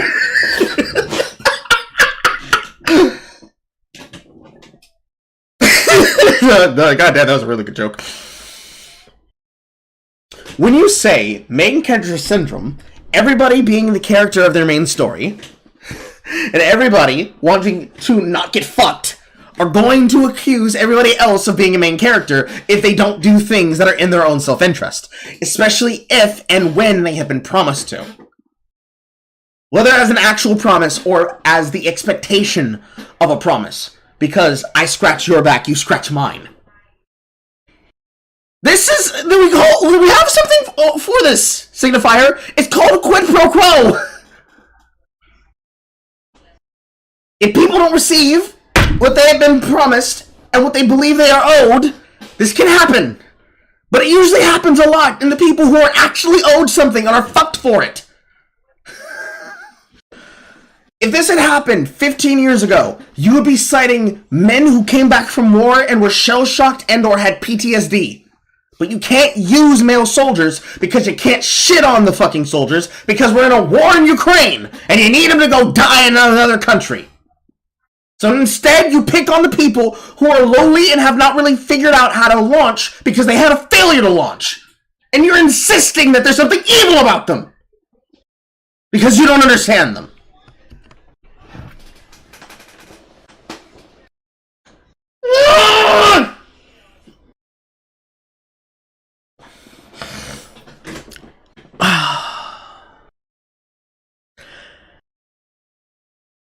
I'm in pain, man. I'm in pain, bro. This is just one video. We might have to cover the other video tomorrow. Oh my god. Because they're fundamental and really important concepts for explaining and exploring the manosphere from my perspective. The manosphere is a loose network of mostly online communities and media entities with a wide variety of ideologies and styles and... Pause. The manosphere is loosely connected because not everybody is related to everybody in the same way. So if I hear you say names like Paul Elam, the Honey Badgers, Dr. Randomcam, Bath FCZ, or any other figures that are associated or are members of groups like the Honey Badgers, otherwise known as women and men who have originations in either Britain or Canada, who are very much anti your beliefs because they're men's rights activists, and you try to associate them to people like Sneeko, my blood pressure is going through the fucking roof. Arguments, but all of them agree with one major core tenet, which is that modern men are in a state of crisis, and 9 times out of 10, the next thing they'll say is because of women. And before I get into all the ways in which they're wrong about many things, I want to... They are correct about that, though. Not all of it, but the general idea. The majority of the problem that is happening in society is the fault of weak women who feel entitled to the power of the patriarchal system that they claim they own, but in reality have figured out that is actually subservient to them. So instead of doing what they all say they want to do, which is to have a female-led feature where women are in power and they have all the men listening to them, they instead create a second-class tier system of those in a caste system similar to that of what we would have seen in slavery, and enslave men to their desires and put women not in charge of it, but the male slaves in charge, so that when something goes awry, they have a target and a whipping boy to beat the shit out of. And then never take accountability for it. And then when people who don't want to be in that system, male or female, say, don't you think that shit's weird? Don't you think that's extreme? Don't you think we should stop doing that? They say, what? Shut up, you cow! What are you? A pygmy?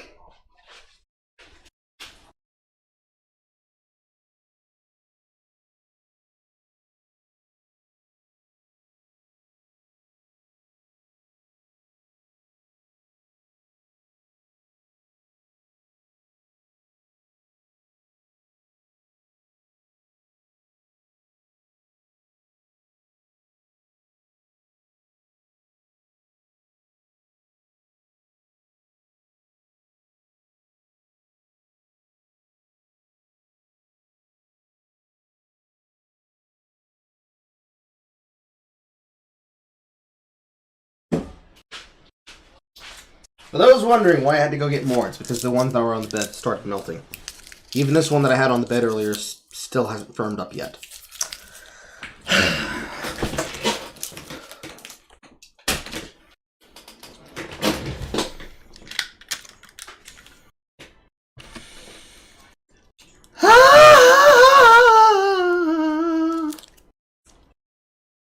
You're sorry, Greyhound. I'm sorry. We're all sorry.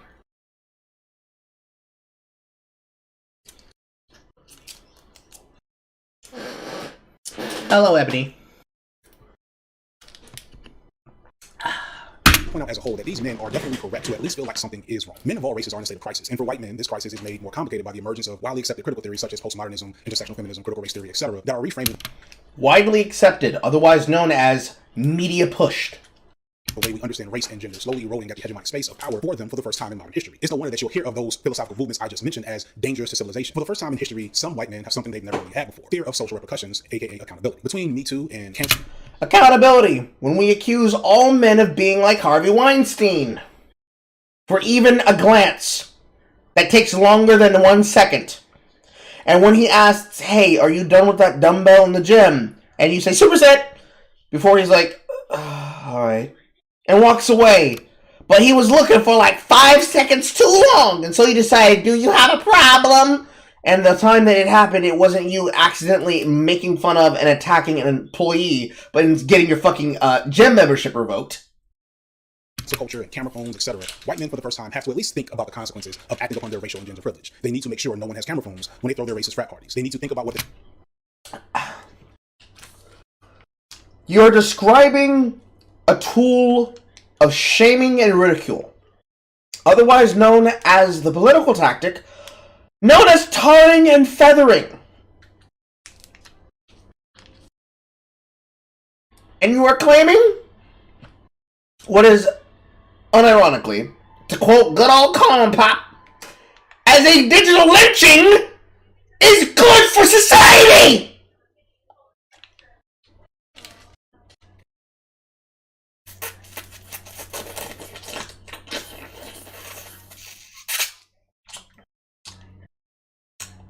Nigga, are you alright?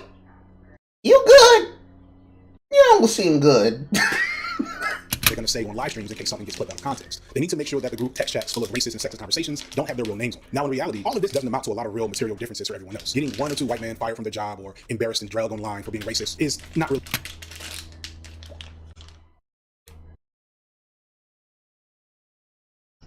When Troy Levitt was harassed, when his already sick partner, in this case wife, was already going through the rough of it, and decided to retire and quit from his position as the lead designer on Hogwarts Legacy, it created an actual fucking detriment in my life when I then had to experience a product that he did not have a hand in finishing the craft of.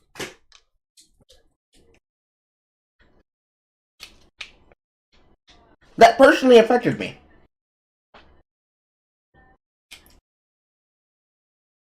When harassment of any kind happens to a person, even if you think, oh, who cares, it's just another white guy, it matters to them and their loved ones.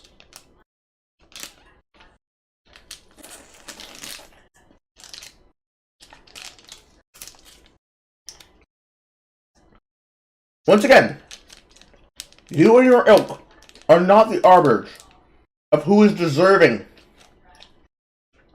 of canceling. As you continue to learn, eventually, the counseling comes for you. You will at least be safe from it, because you make videos on the internet. And so, anytime you're lacking information, lacking resources, or lacking brain cells, that you signify to an audience, you can at least fall back on, bro, it was a different time. I couldn't have known that. Really the revolution we've been working towards, and definitely not the great replacement that many white men seem to fear. But there's this old saying that when you're used to privilege, equity can feel like oppression, and that's what we see and get from so many. So when we say this to people who are very used to using positions of power as a method of privilege to cancel and attack others, and it starts to happen to them, when we see that phrase getting used, don't say nothing. Reactionary manosphere type spaces. They don't understand this feeling of essentially being racialized as white men and understanding that it means something that maybe it didn't mean just a few years ago. However, it's deeper than that. One thing that we need to be far more critical of is the fact that all men, including white men, are dealing with numerous challenges that have eroded at their mental, physical, and economic health over the last 30 plus years or so. Many of you probably are aware that white men account for a disparate amount of suicides in America, with some studies having been responsible for up to 70% of suicides in the States. In UK, men's suicides are over 3 times as likely than for women. And rates of suicide in the UK and the US have risen over the last 20 years, greatly because of the suicide of white men. Suicide strongly correlates to social issues and economics and health. So white men notwithstanding, suicide rates for Native Americans, the disabled, queer, and queer youth are higher than any other population, which should provide some perspective on the real structural issues in our society and how there arose in our mental health. However, with those populations, I think we have some understanding as to why that's the case. We know why queer people and queer youth turn to self-harm. Because they're not getting the jilted goose on their breakfast, or they're not getting their man caves explored, or their princess wands played with. I wish I was making a joke. A lot of what has happened to trans and gay youth, specifically, is centered on sexual dissatisfaction. Many of the people who declare themselves as such find themselves to be unironically incels. And they hate when it's thrown in their face about it. Which is the reason why transmaxing exists. Because if one can't get the girlfriend, they'll become the girlfriend! And then they'll get their booty hole ate! We have well-developed understandings for these disparities. For white men who occupy such a clear space of privilege in the US, and I'm sure in the UK as well, why is there such a disparity? Why are these boys and men killing themselves, while at least on paper, they should have way less to be concerned about? The data depression. Research points to things like mental illness, substance addiction, as well as economic and social instability, and an absence of effective coping mechanisms, often exacerbated by an adherence to classical views of masculinity. And who took away those coping mechanisms? Suicide among white men is more common in rural areas, which have higher poverty, as well as higher access to guns, and lower access to quality healthcare. Yet, and you all know this, these same rural areas vote against any and all progressive policies that might help them, because they, like most of America, are very conservative, because conservatism in America is part of the hegemony. At least conservatives hate people. In a specific demonstrable sense. And this is the enduring paradox of the crisis of men. There is a hegemonic hold that often has to be severed first, or at least greatly weakened before boys and men are able to actually deal with the problems they all face, which is we need to buck break the men to be like us and to think like us. Living as men under late capitalism, being the gears in the capitalist patriarchal system that benefits them, definitely, but also consumes them as fuel. And need to convince them that being capitalists is bad, but being communists is better, even though the most communistly devout of us operate like hyper late-stage capitalists.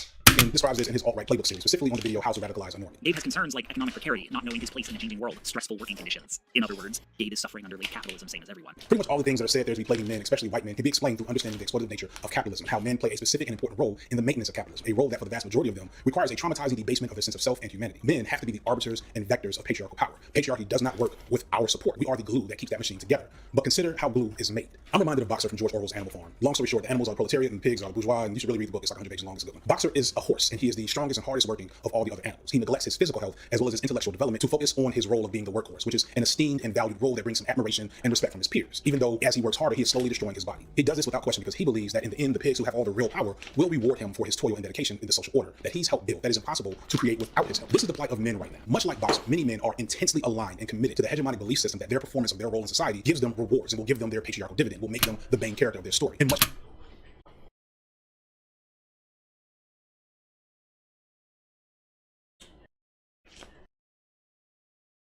men are not only the workhorses of society, they are also the fuel. Men in the machine, as you described it, which is an actual structure, it's the military-industrial complex that you're describing actually right now. Man men or women, but in this case, let's just keep it to men. Put it in your framework. They're not just the workhorses. They're not just the drivers. They're not just the describers. They're not just the supply line runners. They're also the drivers. They're the soldiers. They're the generals. They're the surveillance operators. They're the intelligence officers. They are not just the workhorse and the mule. They are the fuel. They are the catalyst. They are the coal. They are the nuclear fission. Nice. They are the gasoline that you put into the engine and you burn to make it go.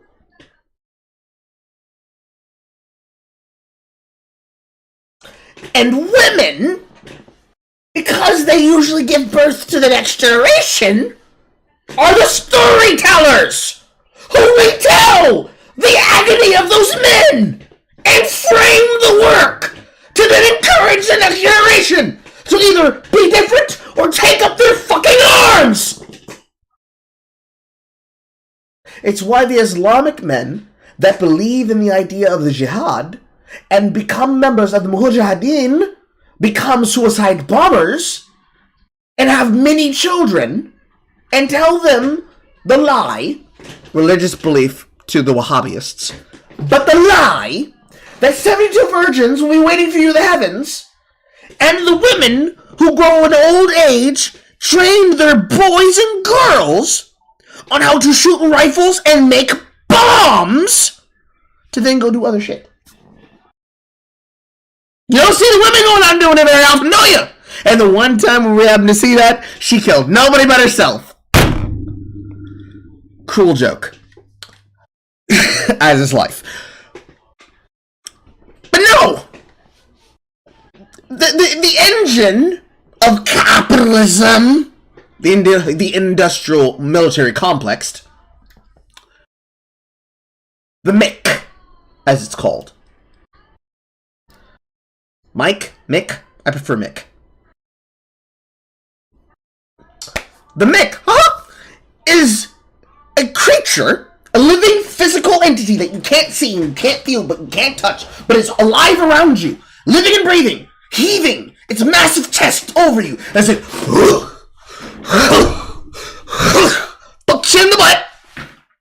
It is a creature that savages man and makes a monster of him and tells the women, if you do what I want, you'll be spared.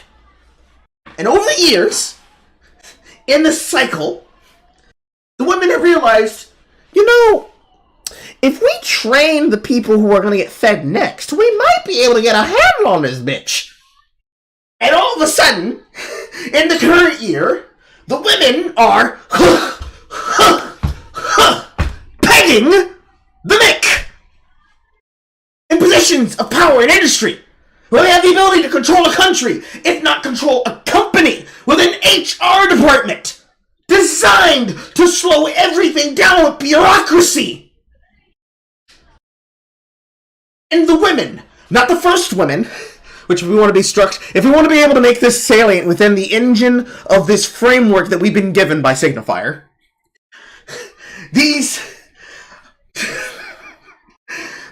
horse trainers.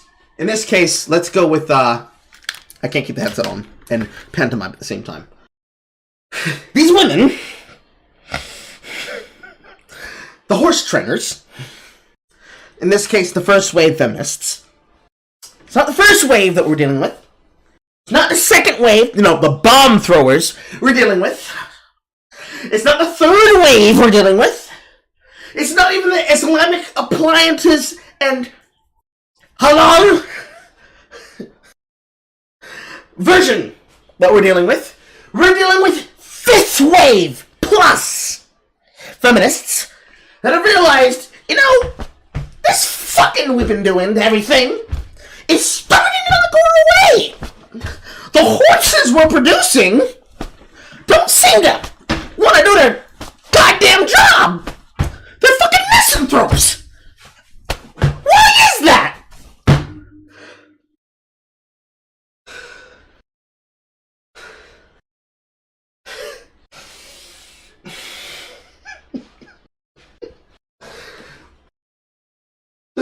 powerful engine that consumes man and flesh to produce benefit and value requires an instruction manual to be operated.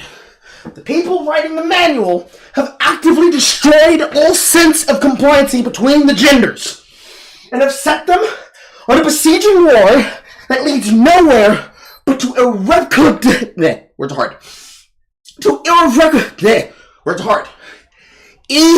irreconcilable conditions of constant gender warfare, not made better by the political sides that need to keep the lie going so they can keep producing troops for their own ends. If man is a horse, and realistically, within the system I just described, whether through the comparative terms you're trying to use here for your analogy and allegory or not, ours is the fuel. It means that I, you, we, us, all are a product of what we have wrought. And what we have wrought is corrupt. Inherently.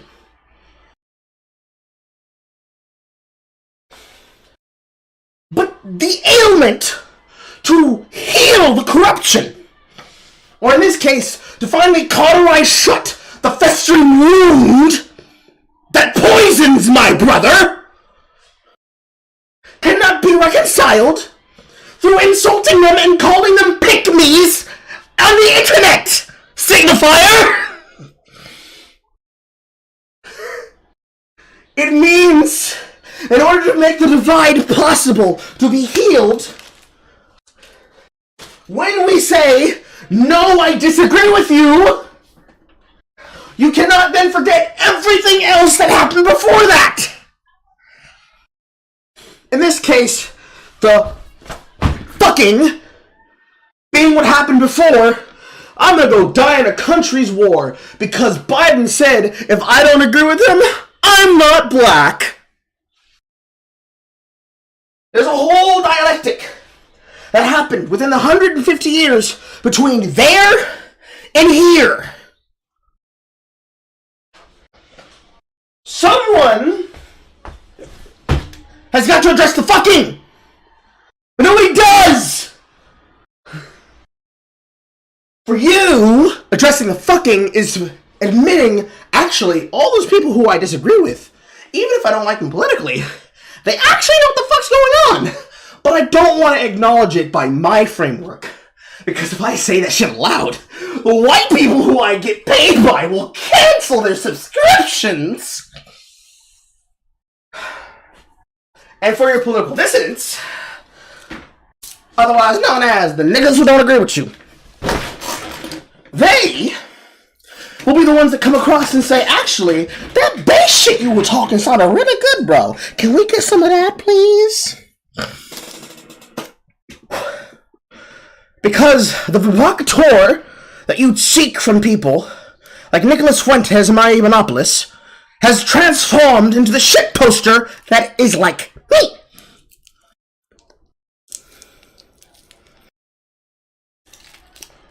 And unfortunately, dear instructor, it's a real hard time deprogramming niggas when you telling them lies. And I hate them lies. The lies kill me. Every time. The lies fucking kill me.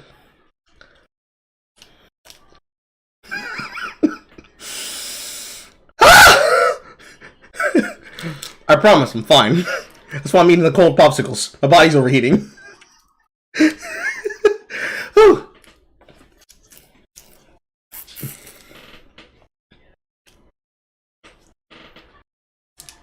To put aptly and shortly, TL didn't read, or TL didn't watch. I looked in this video and Carl was throwing an absolute tizzy fit.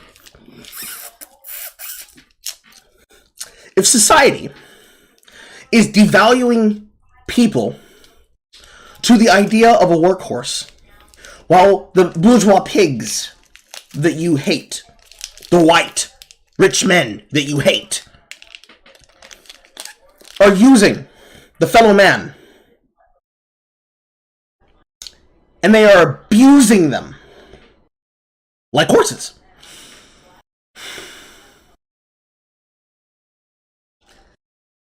It is necessary for you to actually get them to see that. Because if you're lying to them, and in reality, these white people don't think of them at all, because that's what late states capitalism is.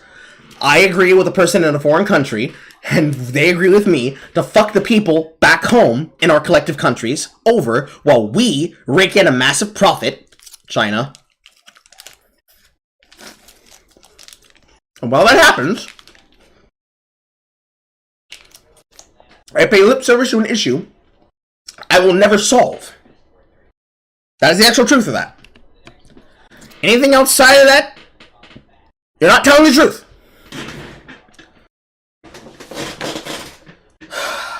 Now that I've gotten that out of my system, Much like boxers, they are guaranteed nothing, no matter what they do, unless, of course, they can somehow find themselves a pathway to the top of the hierarchy, which very, very few men of any race are capable of doing when they have to actually start from scratch. And the manosphere, in various ways, offers the false promise of fixing this problem, of making you a man so great that you'll definitely get the dividend you've always wanted. The promise of giving you a map to be the main character that you've always wanted to be. This messaging works because these boys and men, whether they're edgelords or good-looking petite bourgeois boys or brothers of privilege, feel the squeeze, feel the sense of existential dread, and they want to address it. They want to address what are actually the failures and limitations of patriarchy under capitalism with performing patriarchy under capitalism. So today we have men from Gen X, Millennials, Gen Z, and soon to be Gen Alpha, as the oldest of them are entering puberty and are going to start Googling shit on YouTube and TikTok, and they're going to be grappling with the concept of performing masculinity and fearing the possibility of failing at it and suffering numerous consequences.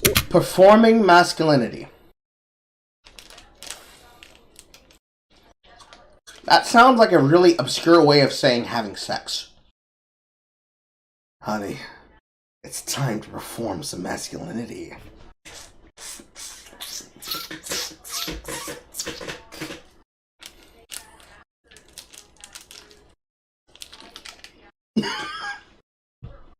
Or succeeding and suffering other consequences. And that's one thing I also want to get across here, is that much of the manosphere historically and now is built upon a fear response. As boys, we fear that poor performance of masculinity can contribute to bullying and ostracism, which it does. And who put the fear in them? Who made them socially aware of every single thing that happened? Women. Women. Their mothers. Their sisters. Society. Women in society that they wanted to appeal to because they didn't want to be ostracized from the group. As men, we fear that it will lead to low prospects for intimate partnership and professional success, which it does. Then, for a lot of men who ostensibly do perform masculinity effectively, unless they are at the top of the food chain, they will still be susceptible to the harms of late capitalism in the form of exploitative and dehumanizing work, low wages, poor health. You say like capitalism. What you actually mean is women dating 80-20 on hypergamy on Tinder. Practices, etc. And even those at the top of the top still have to contend with the erosion of their soul. This is the infected foundation underneath all of this nonsense that ties it all together and makes the manosphere seem to have such widespread reach, as it makes it possible for someone to start out just wanting to build some muscle or learn how to talk to girls or searching for their favorite anime character and end up arguing for things like enforced monogamy, sex redistribution, or that women should be denied the right to vote. Show me 100 serious people who argued for that in good faith. Show me 100 people. Show me 10 people with actual real-world identities, and not random people on the internet like a tale of two rabbits fucking. Present to me someone, anyone, who unironically thinks like that, and tell me that in your heart of hearts that they're a serious person that you consider to be a political rival. I will laugh in your fucking face.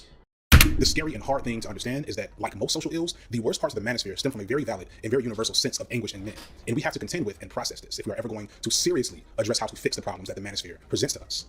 The manosphere don't present you any problems. What presents you problems is the horrible ideas that come out of men occupying the space, and women occupying the space.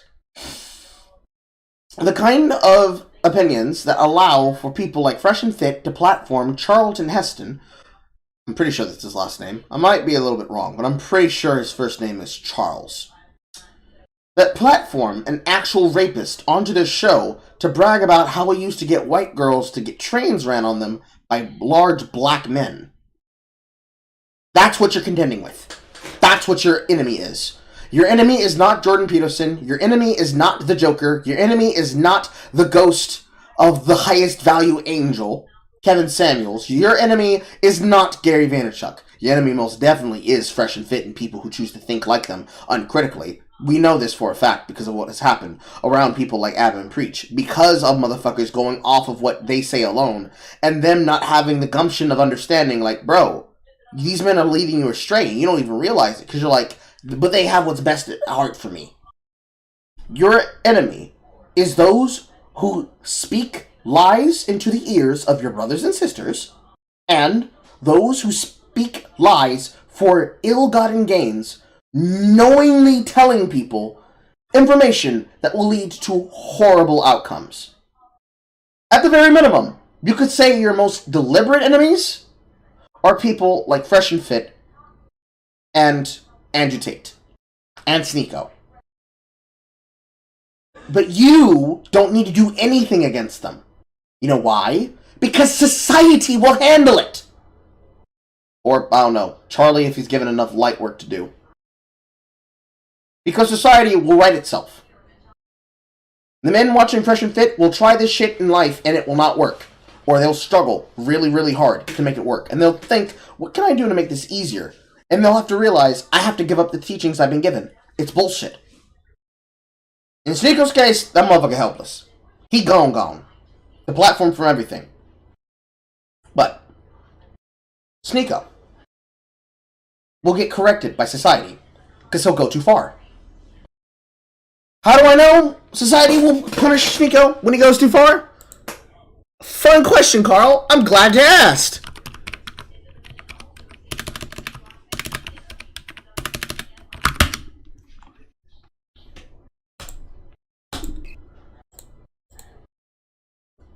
Because nibbles will talk and mock and stalk and attack.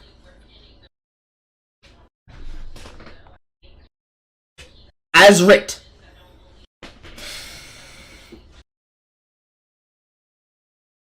It is not hard, my man, my guy, my dude,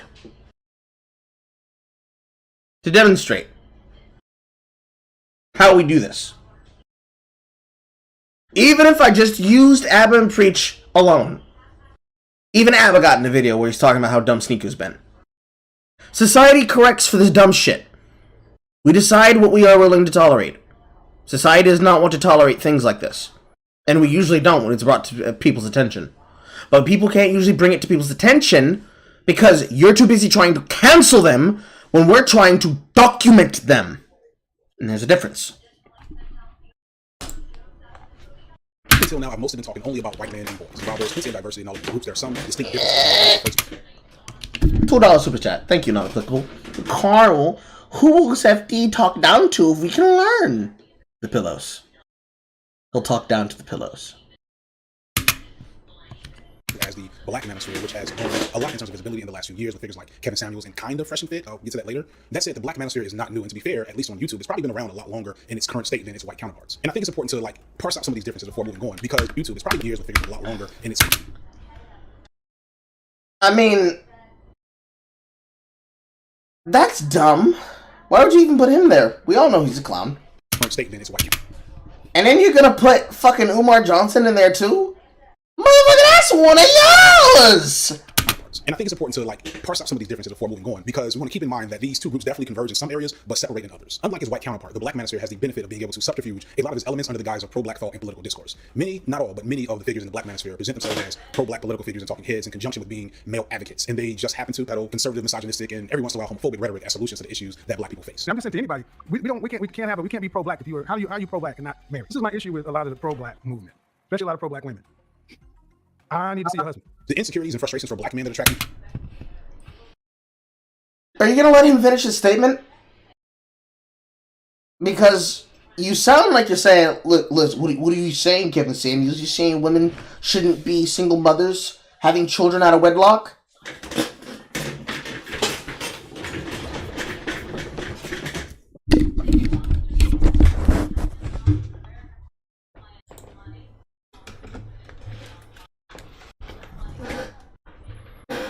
Yes.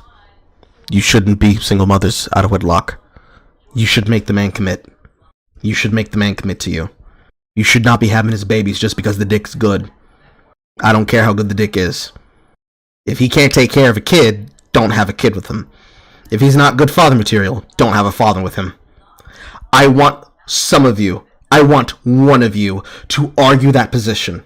I want one of you to lie and say, I don't understand. I'll turn the fucking window off and I'll say that again. I'll say it into the camera.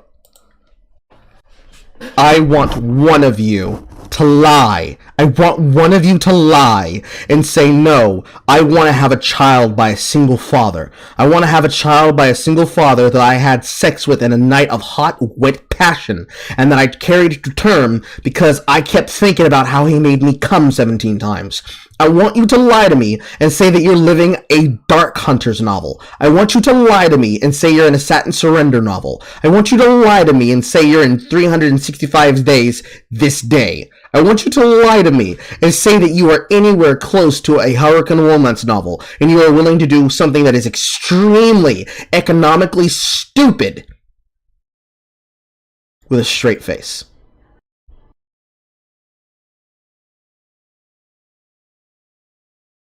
No balls.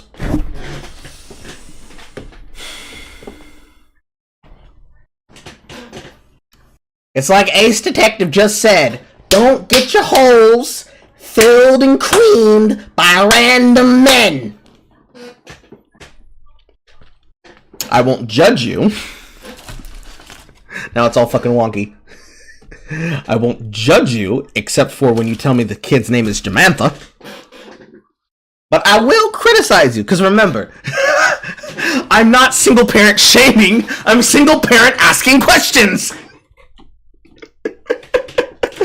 We're almost done with this shit fucking over with. The manosphere is pretty much the same as their white counterparts, except that those frustrations, the financial insecurity, the ugly breaks up and divorces, child custody battles, etc., are all made a bit more complicated by structural racism. And along with that, because of structural racism, they also are dealing with high death rates, lower access to healthcare, and barriers to a lot of the ways that the manosphere preaches for seeking self-help. Historically, the nature of patriarchy has mostly excluded black men in a traditional sense. Black men as a whole have never fully encapsulated the patriarchal image of father knows best, doing wife, 2 kids, and a dog. Even those black men that did have those things were always still barred from the full essence of what that framework was supposed to offer in terms of respect and stability. You can be black and be the man of the house and the man in your neighborhood. You were still going to be called boy when the police came around. Plenty of black men between the 1920s and the 1960s contributed to traditional male-centric communities and played roles as patriarchs in them, only for them to be burned down by white terrorist mobs. However, I would argue that more typically the black manosphere grows out of— Let go of Black fucking Wall Street and Black Harlem, please. You will never be able to build another one until you let go of the dead memory of the old one. Conservative pro-black movements. Words for advice and for political dissidents. I alluded to in previous videos, older generations of black people who faced a more intense and overtly hostile world of racism and also bore witness to really ugly images and experiences of crime and violence from their own people in black neighborhoods were very susceptible to a line of thinking that said that black people's biggest problems was themselves, and that if we just rejected the uglier and negative aspects of black life and with Al Sharpton in fucking frame and focus more into mimicking what we saw from whiteness, that we would be better off as a people. And to be fair, this isn't wholly untrue. Being closer to whiteness has always been good for people of color, so lighter skinned black people with certain types of hair or phenotypical features or even names are historically much more likely to fare better in America under white supremacy. But as under white supremacy, otherwise known as, you got some big old arms on you, boy. Or if you're a woman, you got some nice fat ass on you, girl. Come here in my room. I alluded to in the Edge in other videos, crime and criminality is socially determined by poverty and lack of environment and structural barriers. And the ability of a handful of black folks to effectively maneuver white supremacy using what we call respectability politics is not a real solution to the issues that black people face. The core factor to crime in black communities is how these communities are designed and policed, not how the people behave or wear their hair or wear their pants. A good way to understand this is to look at something like the opioid epidemic versus the crack epidemic. When crack began to ravage black communities in the 80s, the response was tougher policing, longer prison sentences, and more police on the street, sending thousands of black men to jail for petty drug offenses. And when it happened in the white communities, it was long increasing notions of these men being in mental health, but still throwing them into prison like you did the black men you called super predators. Clintons. Biden. Also passed laws that greatly criminalized the possession of crack in black neighborhoods, but barely criminalized the possession of the much more potent cocaine in white communities. Reverend Cecil Williams thinks law enforcement crackdowns like the one just announced for Washington, D.C. sweep up the victims as well as the dealers. There'll be warfare. We will see large numbers of poor people, and specifically blacks, going to jail and to prison, and they will not have a chance to live, to have a productive life. By 1995, more blacks would have gone through the criminal justice system. We're predicting 70% at this time, going through the criminal justice system. Now, I ask you, isn't that the way to completely eradicate a race of people? But then, as opioids along with meth surged in white communities over the last decade or so, the policy response has been treatment and mental health services and deterrence programs. Because we learned from the blacks. The blacks. How to not behave. And that criminalizing them for petty drug offenses is a great way to cause recidivism.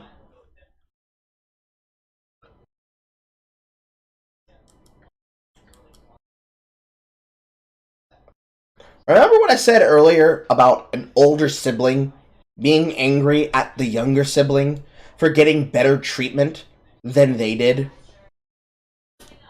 Right there. Right there. Right fucking there. The community engagement that don't ravage these communities. This is the difference between an addict in recovery moving on with his life versus a convicted felon who's unable to find meaningful employment after a lengthy prison sentence during which his community suffered in his absence, which also raises the possibility of recidivism. But a lot of people don't understand this, and so the strong sentiment in a lot of pro-black spaces is that the key to black liberation is the restoration of the black family into a line-said black family with the traditional images of family normalized to us by the Western white world. Well, for one, Signifier, I just described exactly the point upon which you were trying to make, so that means that I do understand. So when we end up having this discussion, if you ever ball up to doing the discussion, you can never say I don't know what I'm talking about. And two, it is in the benefit and interest of the black household that it have a two-parent household, because not only does that mean it has a better income, it also means it has a structure upon which a child can have the ability to freely express their emotions and opinions to the parent of the primary sex that they are trying to seek the advice from. Because I'm not going to go to my mother about how I should talk to women if what I want to do is to talk to women. It sounds like it's a good idea. Hey, mama, how do women want to be talked to? But realistically, my mother's not going to give me advice about how to deal with women in this age. She's going to give me advice about how she would have been dealt with by men, as she would have wanted to be approached as a woman in her age. Just like when you give advice about how black men and women date with love scenarios in your time, it is not realistic to the time period upon which you are describing the social dating scene and the contaminants that is the social cohesion to relations between men and women in this age.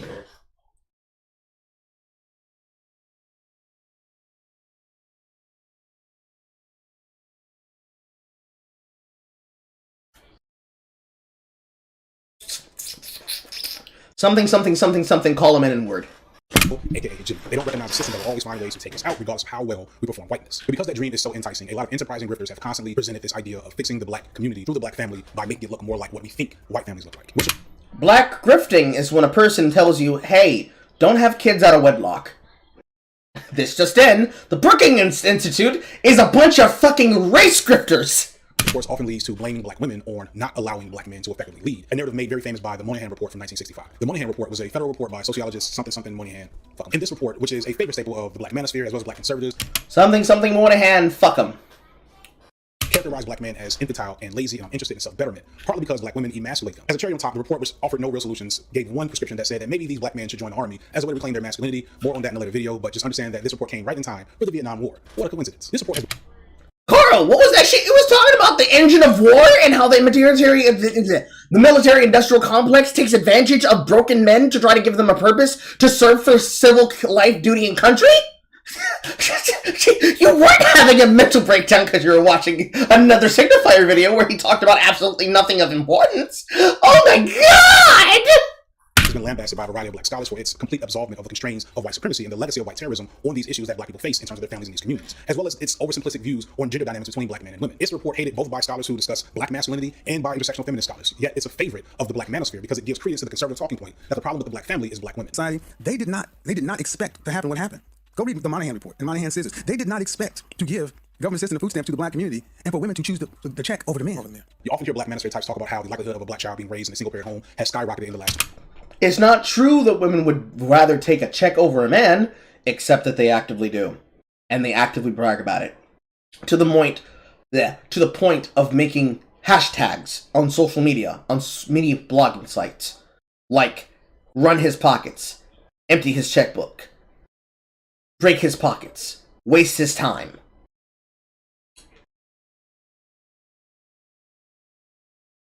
There are easier ways to lie, bro. 20 or 30 years. And this is true, but it's also true for every other race in this country. And it doesn't take into account all the other variables that decide whether or not a person is going to be raised in a two-parent household. What they really just want to say is that it's because black women aren't submissive enough. They disregard the well-documented structural barriers to black economic viability or the historical fact that black women have always worked, partially because their labor was more valuable in the open market at certain times in the last 100 or so years, versus black men who, even when not excluded from labor, did not have access to some of the more lucrative house caretaker jobs that black women ended up taking. They just... It's a bit dishonest to say, oh, the reasons why is because black women aren't submissive enough.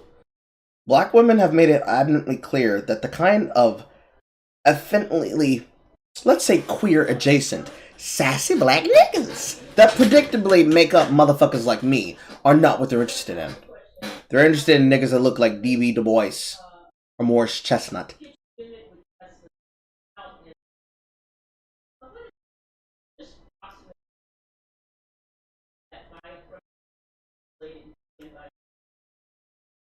Ah, there it is. And it didn't come out. Run with the rhetoric about black women not being submissive and blah, blah, blah, blah. You have heard this before. In accordance to that, there have long since been black male figures, especially in the comedy world, such as with Patrice O'Neal and on YouTube even 10, 15 years ago, who have made money and gained notoriety by peddling misogyny disguised as black liberation. They'll say, motherfucker, he told the truth about niggas. Keep Patrice O'Neal's name out your mouth. The black family must be fixed, and that this cannot be done if the black woman doesn't get behind her man. It doesn't matter that this has never really been how this has worked in our society, in our culture, and even in many cultures. Motherfucker, there are multiple things in society where if man made the decision, there was sometimes a woman who was behind the brains of how it happened. Sometimes even using her feminine wiles, which, by the way, is the power of the woman. The ability to change the mind of a man and make him think differently. Whether it be for contemptuous means of power, or it be for meaningful points of good. You gotta accept and admit that at some point in time, one of these politicians happened to decide to run a fundraiser because their wife was on their knees performing masculinity and convincing them, maybe we should have a potluck for the poor, depraved children of the world.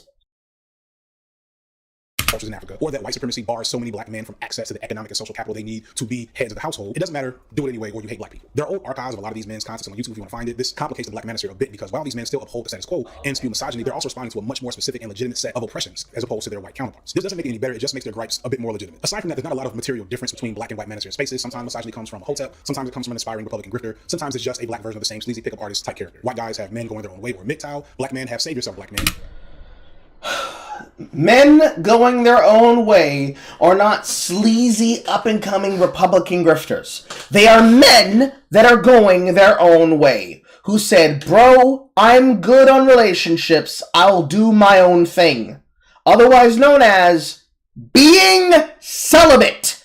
Celibate men and women, because y'all motherfuckers love to forget that women are a thing too, are not up-and-coming grifters because they don't want to rely or don't want to seek sex or spawning. Sex or spawning. And or SYSB. Aside from this, all the other things between black and white men in this particular issue are rooted in the same overall constructs, including even some of the most extreme elements, which we'll get to later. One thing I really want to push against, though, is the myth that black men are more conservative or patriarchal or misogynistic than any other race of men. Pretty much every data point that you can point to about black men politically and socially disputes this, whether it be voting patterns, opinion polls, habits, and child rearing. So there's so much evidence that this is a myth, but sadly, black men don't get to define themselves for themselves, and the loudest and worst of us often get the most attention, which is also something I'll talk about a little later. That said, the loud bunch of black men who... When is later coming? Is it in the second video? It's in the second video, isn't it? who attach their identity to the manosphere are just as ardent and dedicated and, ridiculous as any white consumer of the manosphere. So it's hard to see that sometimes. I get it. Another thing I did is, once I recognized where this video was going, I knew I had to reach out to some usual folks to make sure there were some black men speaking on. Dedicated and, ridiculous as any white consumer of the manosphere. So it's hard to see that sometimes. I get it. Another thing I did. This man actively bullies people who would dare ever give themselves the ability to consider themselves nice and insists that they must be some kind of an asshole who justifies doing it, while also calling himself a cocky nice guy that somehow knows better those men who they are than they do themselves. It is, once I recognized where this video was going. This is your... Can I really call him a himbo? Technically, all men are himbos, if you look at them attractively enough. But this is your Caribbean canvassing friend who had people mistake them for having an OnlyFans because he happened to go around the world clapping as many exotic cheeks as he wishes to while being politically left. I knew I had to reach out to some usual folks to make sure. This is a fucking cry-bully who had the audacity of trying to lie on the internet about me, and then when everybody who was around him, including Sansol, turned away from him because, oh my god, this shit is fucking cringe, what am I doing here? And Sansol eventually became one of the many people called out and even shouted out by Dev, as well as myself, as well as other people I'm associated with, bitched out and said, bro, if you're a dub relativist, if you think you're winning in life, then that's great for you. The same asshole who claims that any person who happens to use somebody as an example is using them as a cudgel, as he uses other people as a cudgel and a sledgehammer. No different than what Signifier is doing here. An unironic fucking cry-bully! There were some black men speaking on some of those specific elements of the black and I don't care about that motherfucker experience within this whole phenomenon. A breakup, how to like talk to a woman, how to do this, how to do that. And then the very, very, very first instance of that was like, this isn't my proudest moment, but like when I was like 14, 15 years old, I read a pickup book, a pickup lines book, right? And that kind of heard about him, like the egg boy who made a name for himself accosting Taylor Swift because she was like almost 30 and hadn't had kids yet. And it was like, your eggs, lady, you need to take care of your pure Aryan eggs, right? The person you're describing is Stefan Molyneux. Suddenly, a grown man became a boy. Said the boy, who for some reason seems to have removed that Black Lives Matter poster in his background. I wonder where that shit went. Or is it out of frame? Like the rest of your content. And a lot of other dudes like Fresh and Fit, and there's Joker, like a guy in the Minister who literally calls himself. Motherfucker, you dress yourself up as the goddamn Joker! Frequently!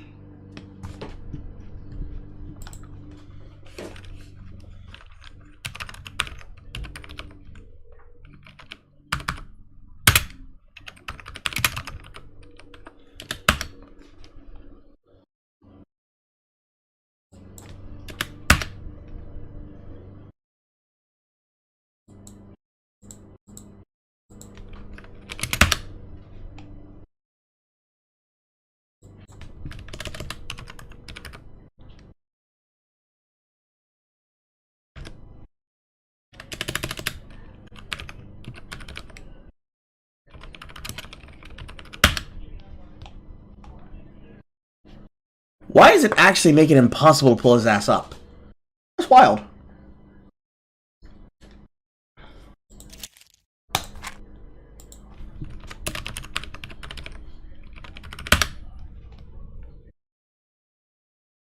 Shark 3-0. I have it backwards.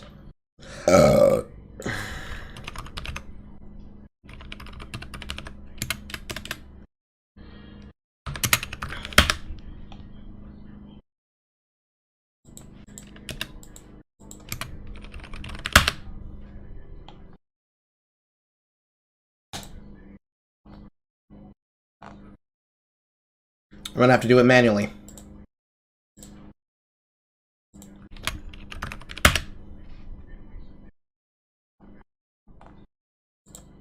No, That's you! You're literally talking about yourself! That's you, nigga! Nigga, that's you! Nigga, that's you! Nigga, that is you! It is you, my nigga! Nigga, it is you! It is you, my nigga! That is you! You! This is you! That is you! You! You're talking about you!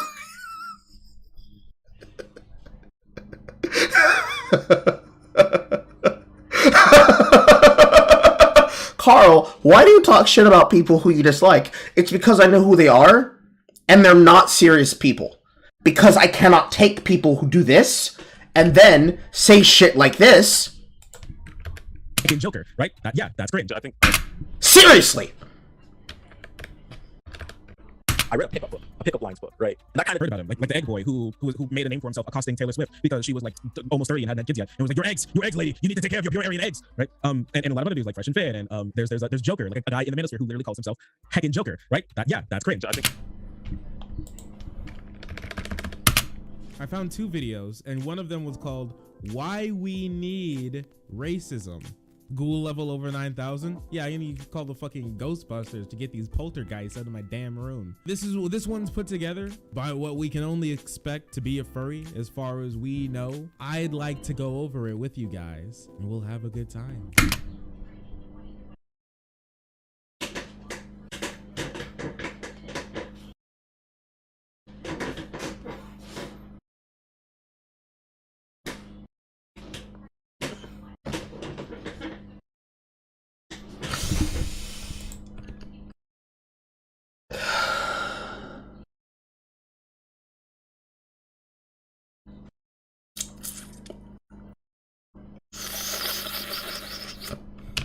You know, within Black families and Black communities, there are sometimes like support structures and stuff, but I think sometimes the type of support you need is like sometimes people don't know how to give it. I think you're talking. I was thinking about how like I never really got involved in like any incel communities, but like I'm an atheist and I've been, you know, I was like real big into like the new atheism shit back in the day. But that community. Atheism plus, the thing where you subsumed feminism into everything and took control of it for yourself, irrevocably destroying what you consider to be the skeptosphere, just like you people are trying to destroy the manosphere.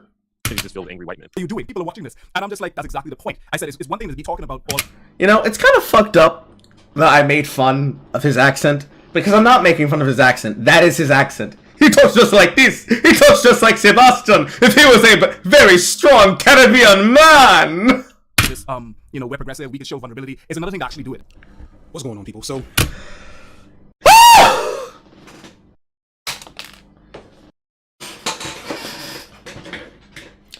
One of these days, one of y'all are gonna make a Pizza Tower mod that just replaces all of Pepino's vocals with my autistic shouting.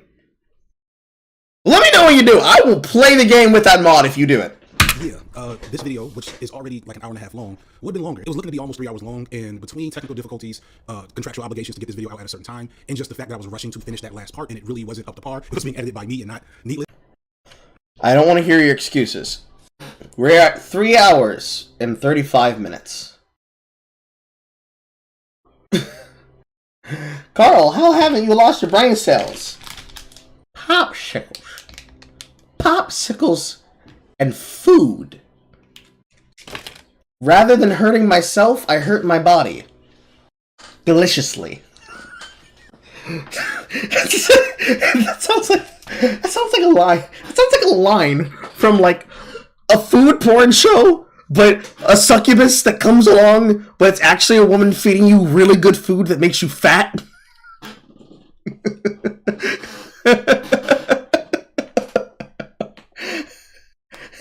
No, stop! I've had enough! I've had enough, poor Christ, please! No, stop.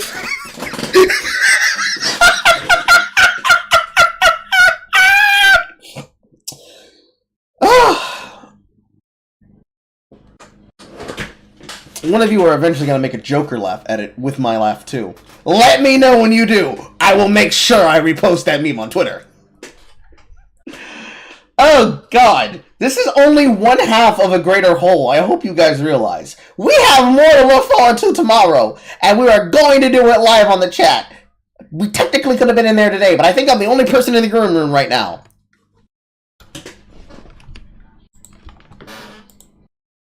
Or I was. I disconnected because I reset the thing.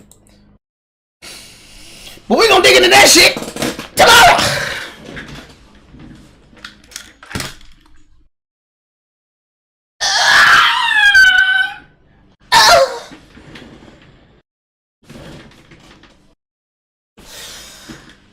Fuck! Y'all ain't paying me enough to jig this fancy like this, man! This shit hurts! This shit physically hurts! It physically hurts watching people lie to my face and then talk a massive amount of shit while describing themselves. You have to understand, especially when it comes to Cloud Shark, I do not bring up that man's name for a fucking reason other than bringing up the dumb times he's done dumb shit. Because you cannot take somebody seriously who critically and fundamentally lies about the world and how they look at it. It can't be done. Anywho, I'm gonna see you bitches tomorrow. And remember, if you liked and you would like to see more of what you see here, please consider becoming a member and supporting the Carl. I cooked off the wrong thing. There we go. Consider becoming a supporter of the Carl. Donate to any of these sources, and you too can become a United Negroid Cringe Funder. Because a Carl is a terrible thing to waste. I have been your host, SinglePlayerCarl, and I will see you same Carl time, same Carl channel. Goodbye, everybody.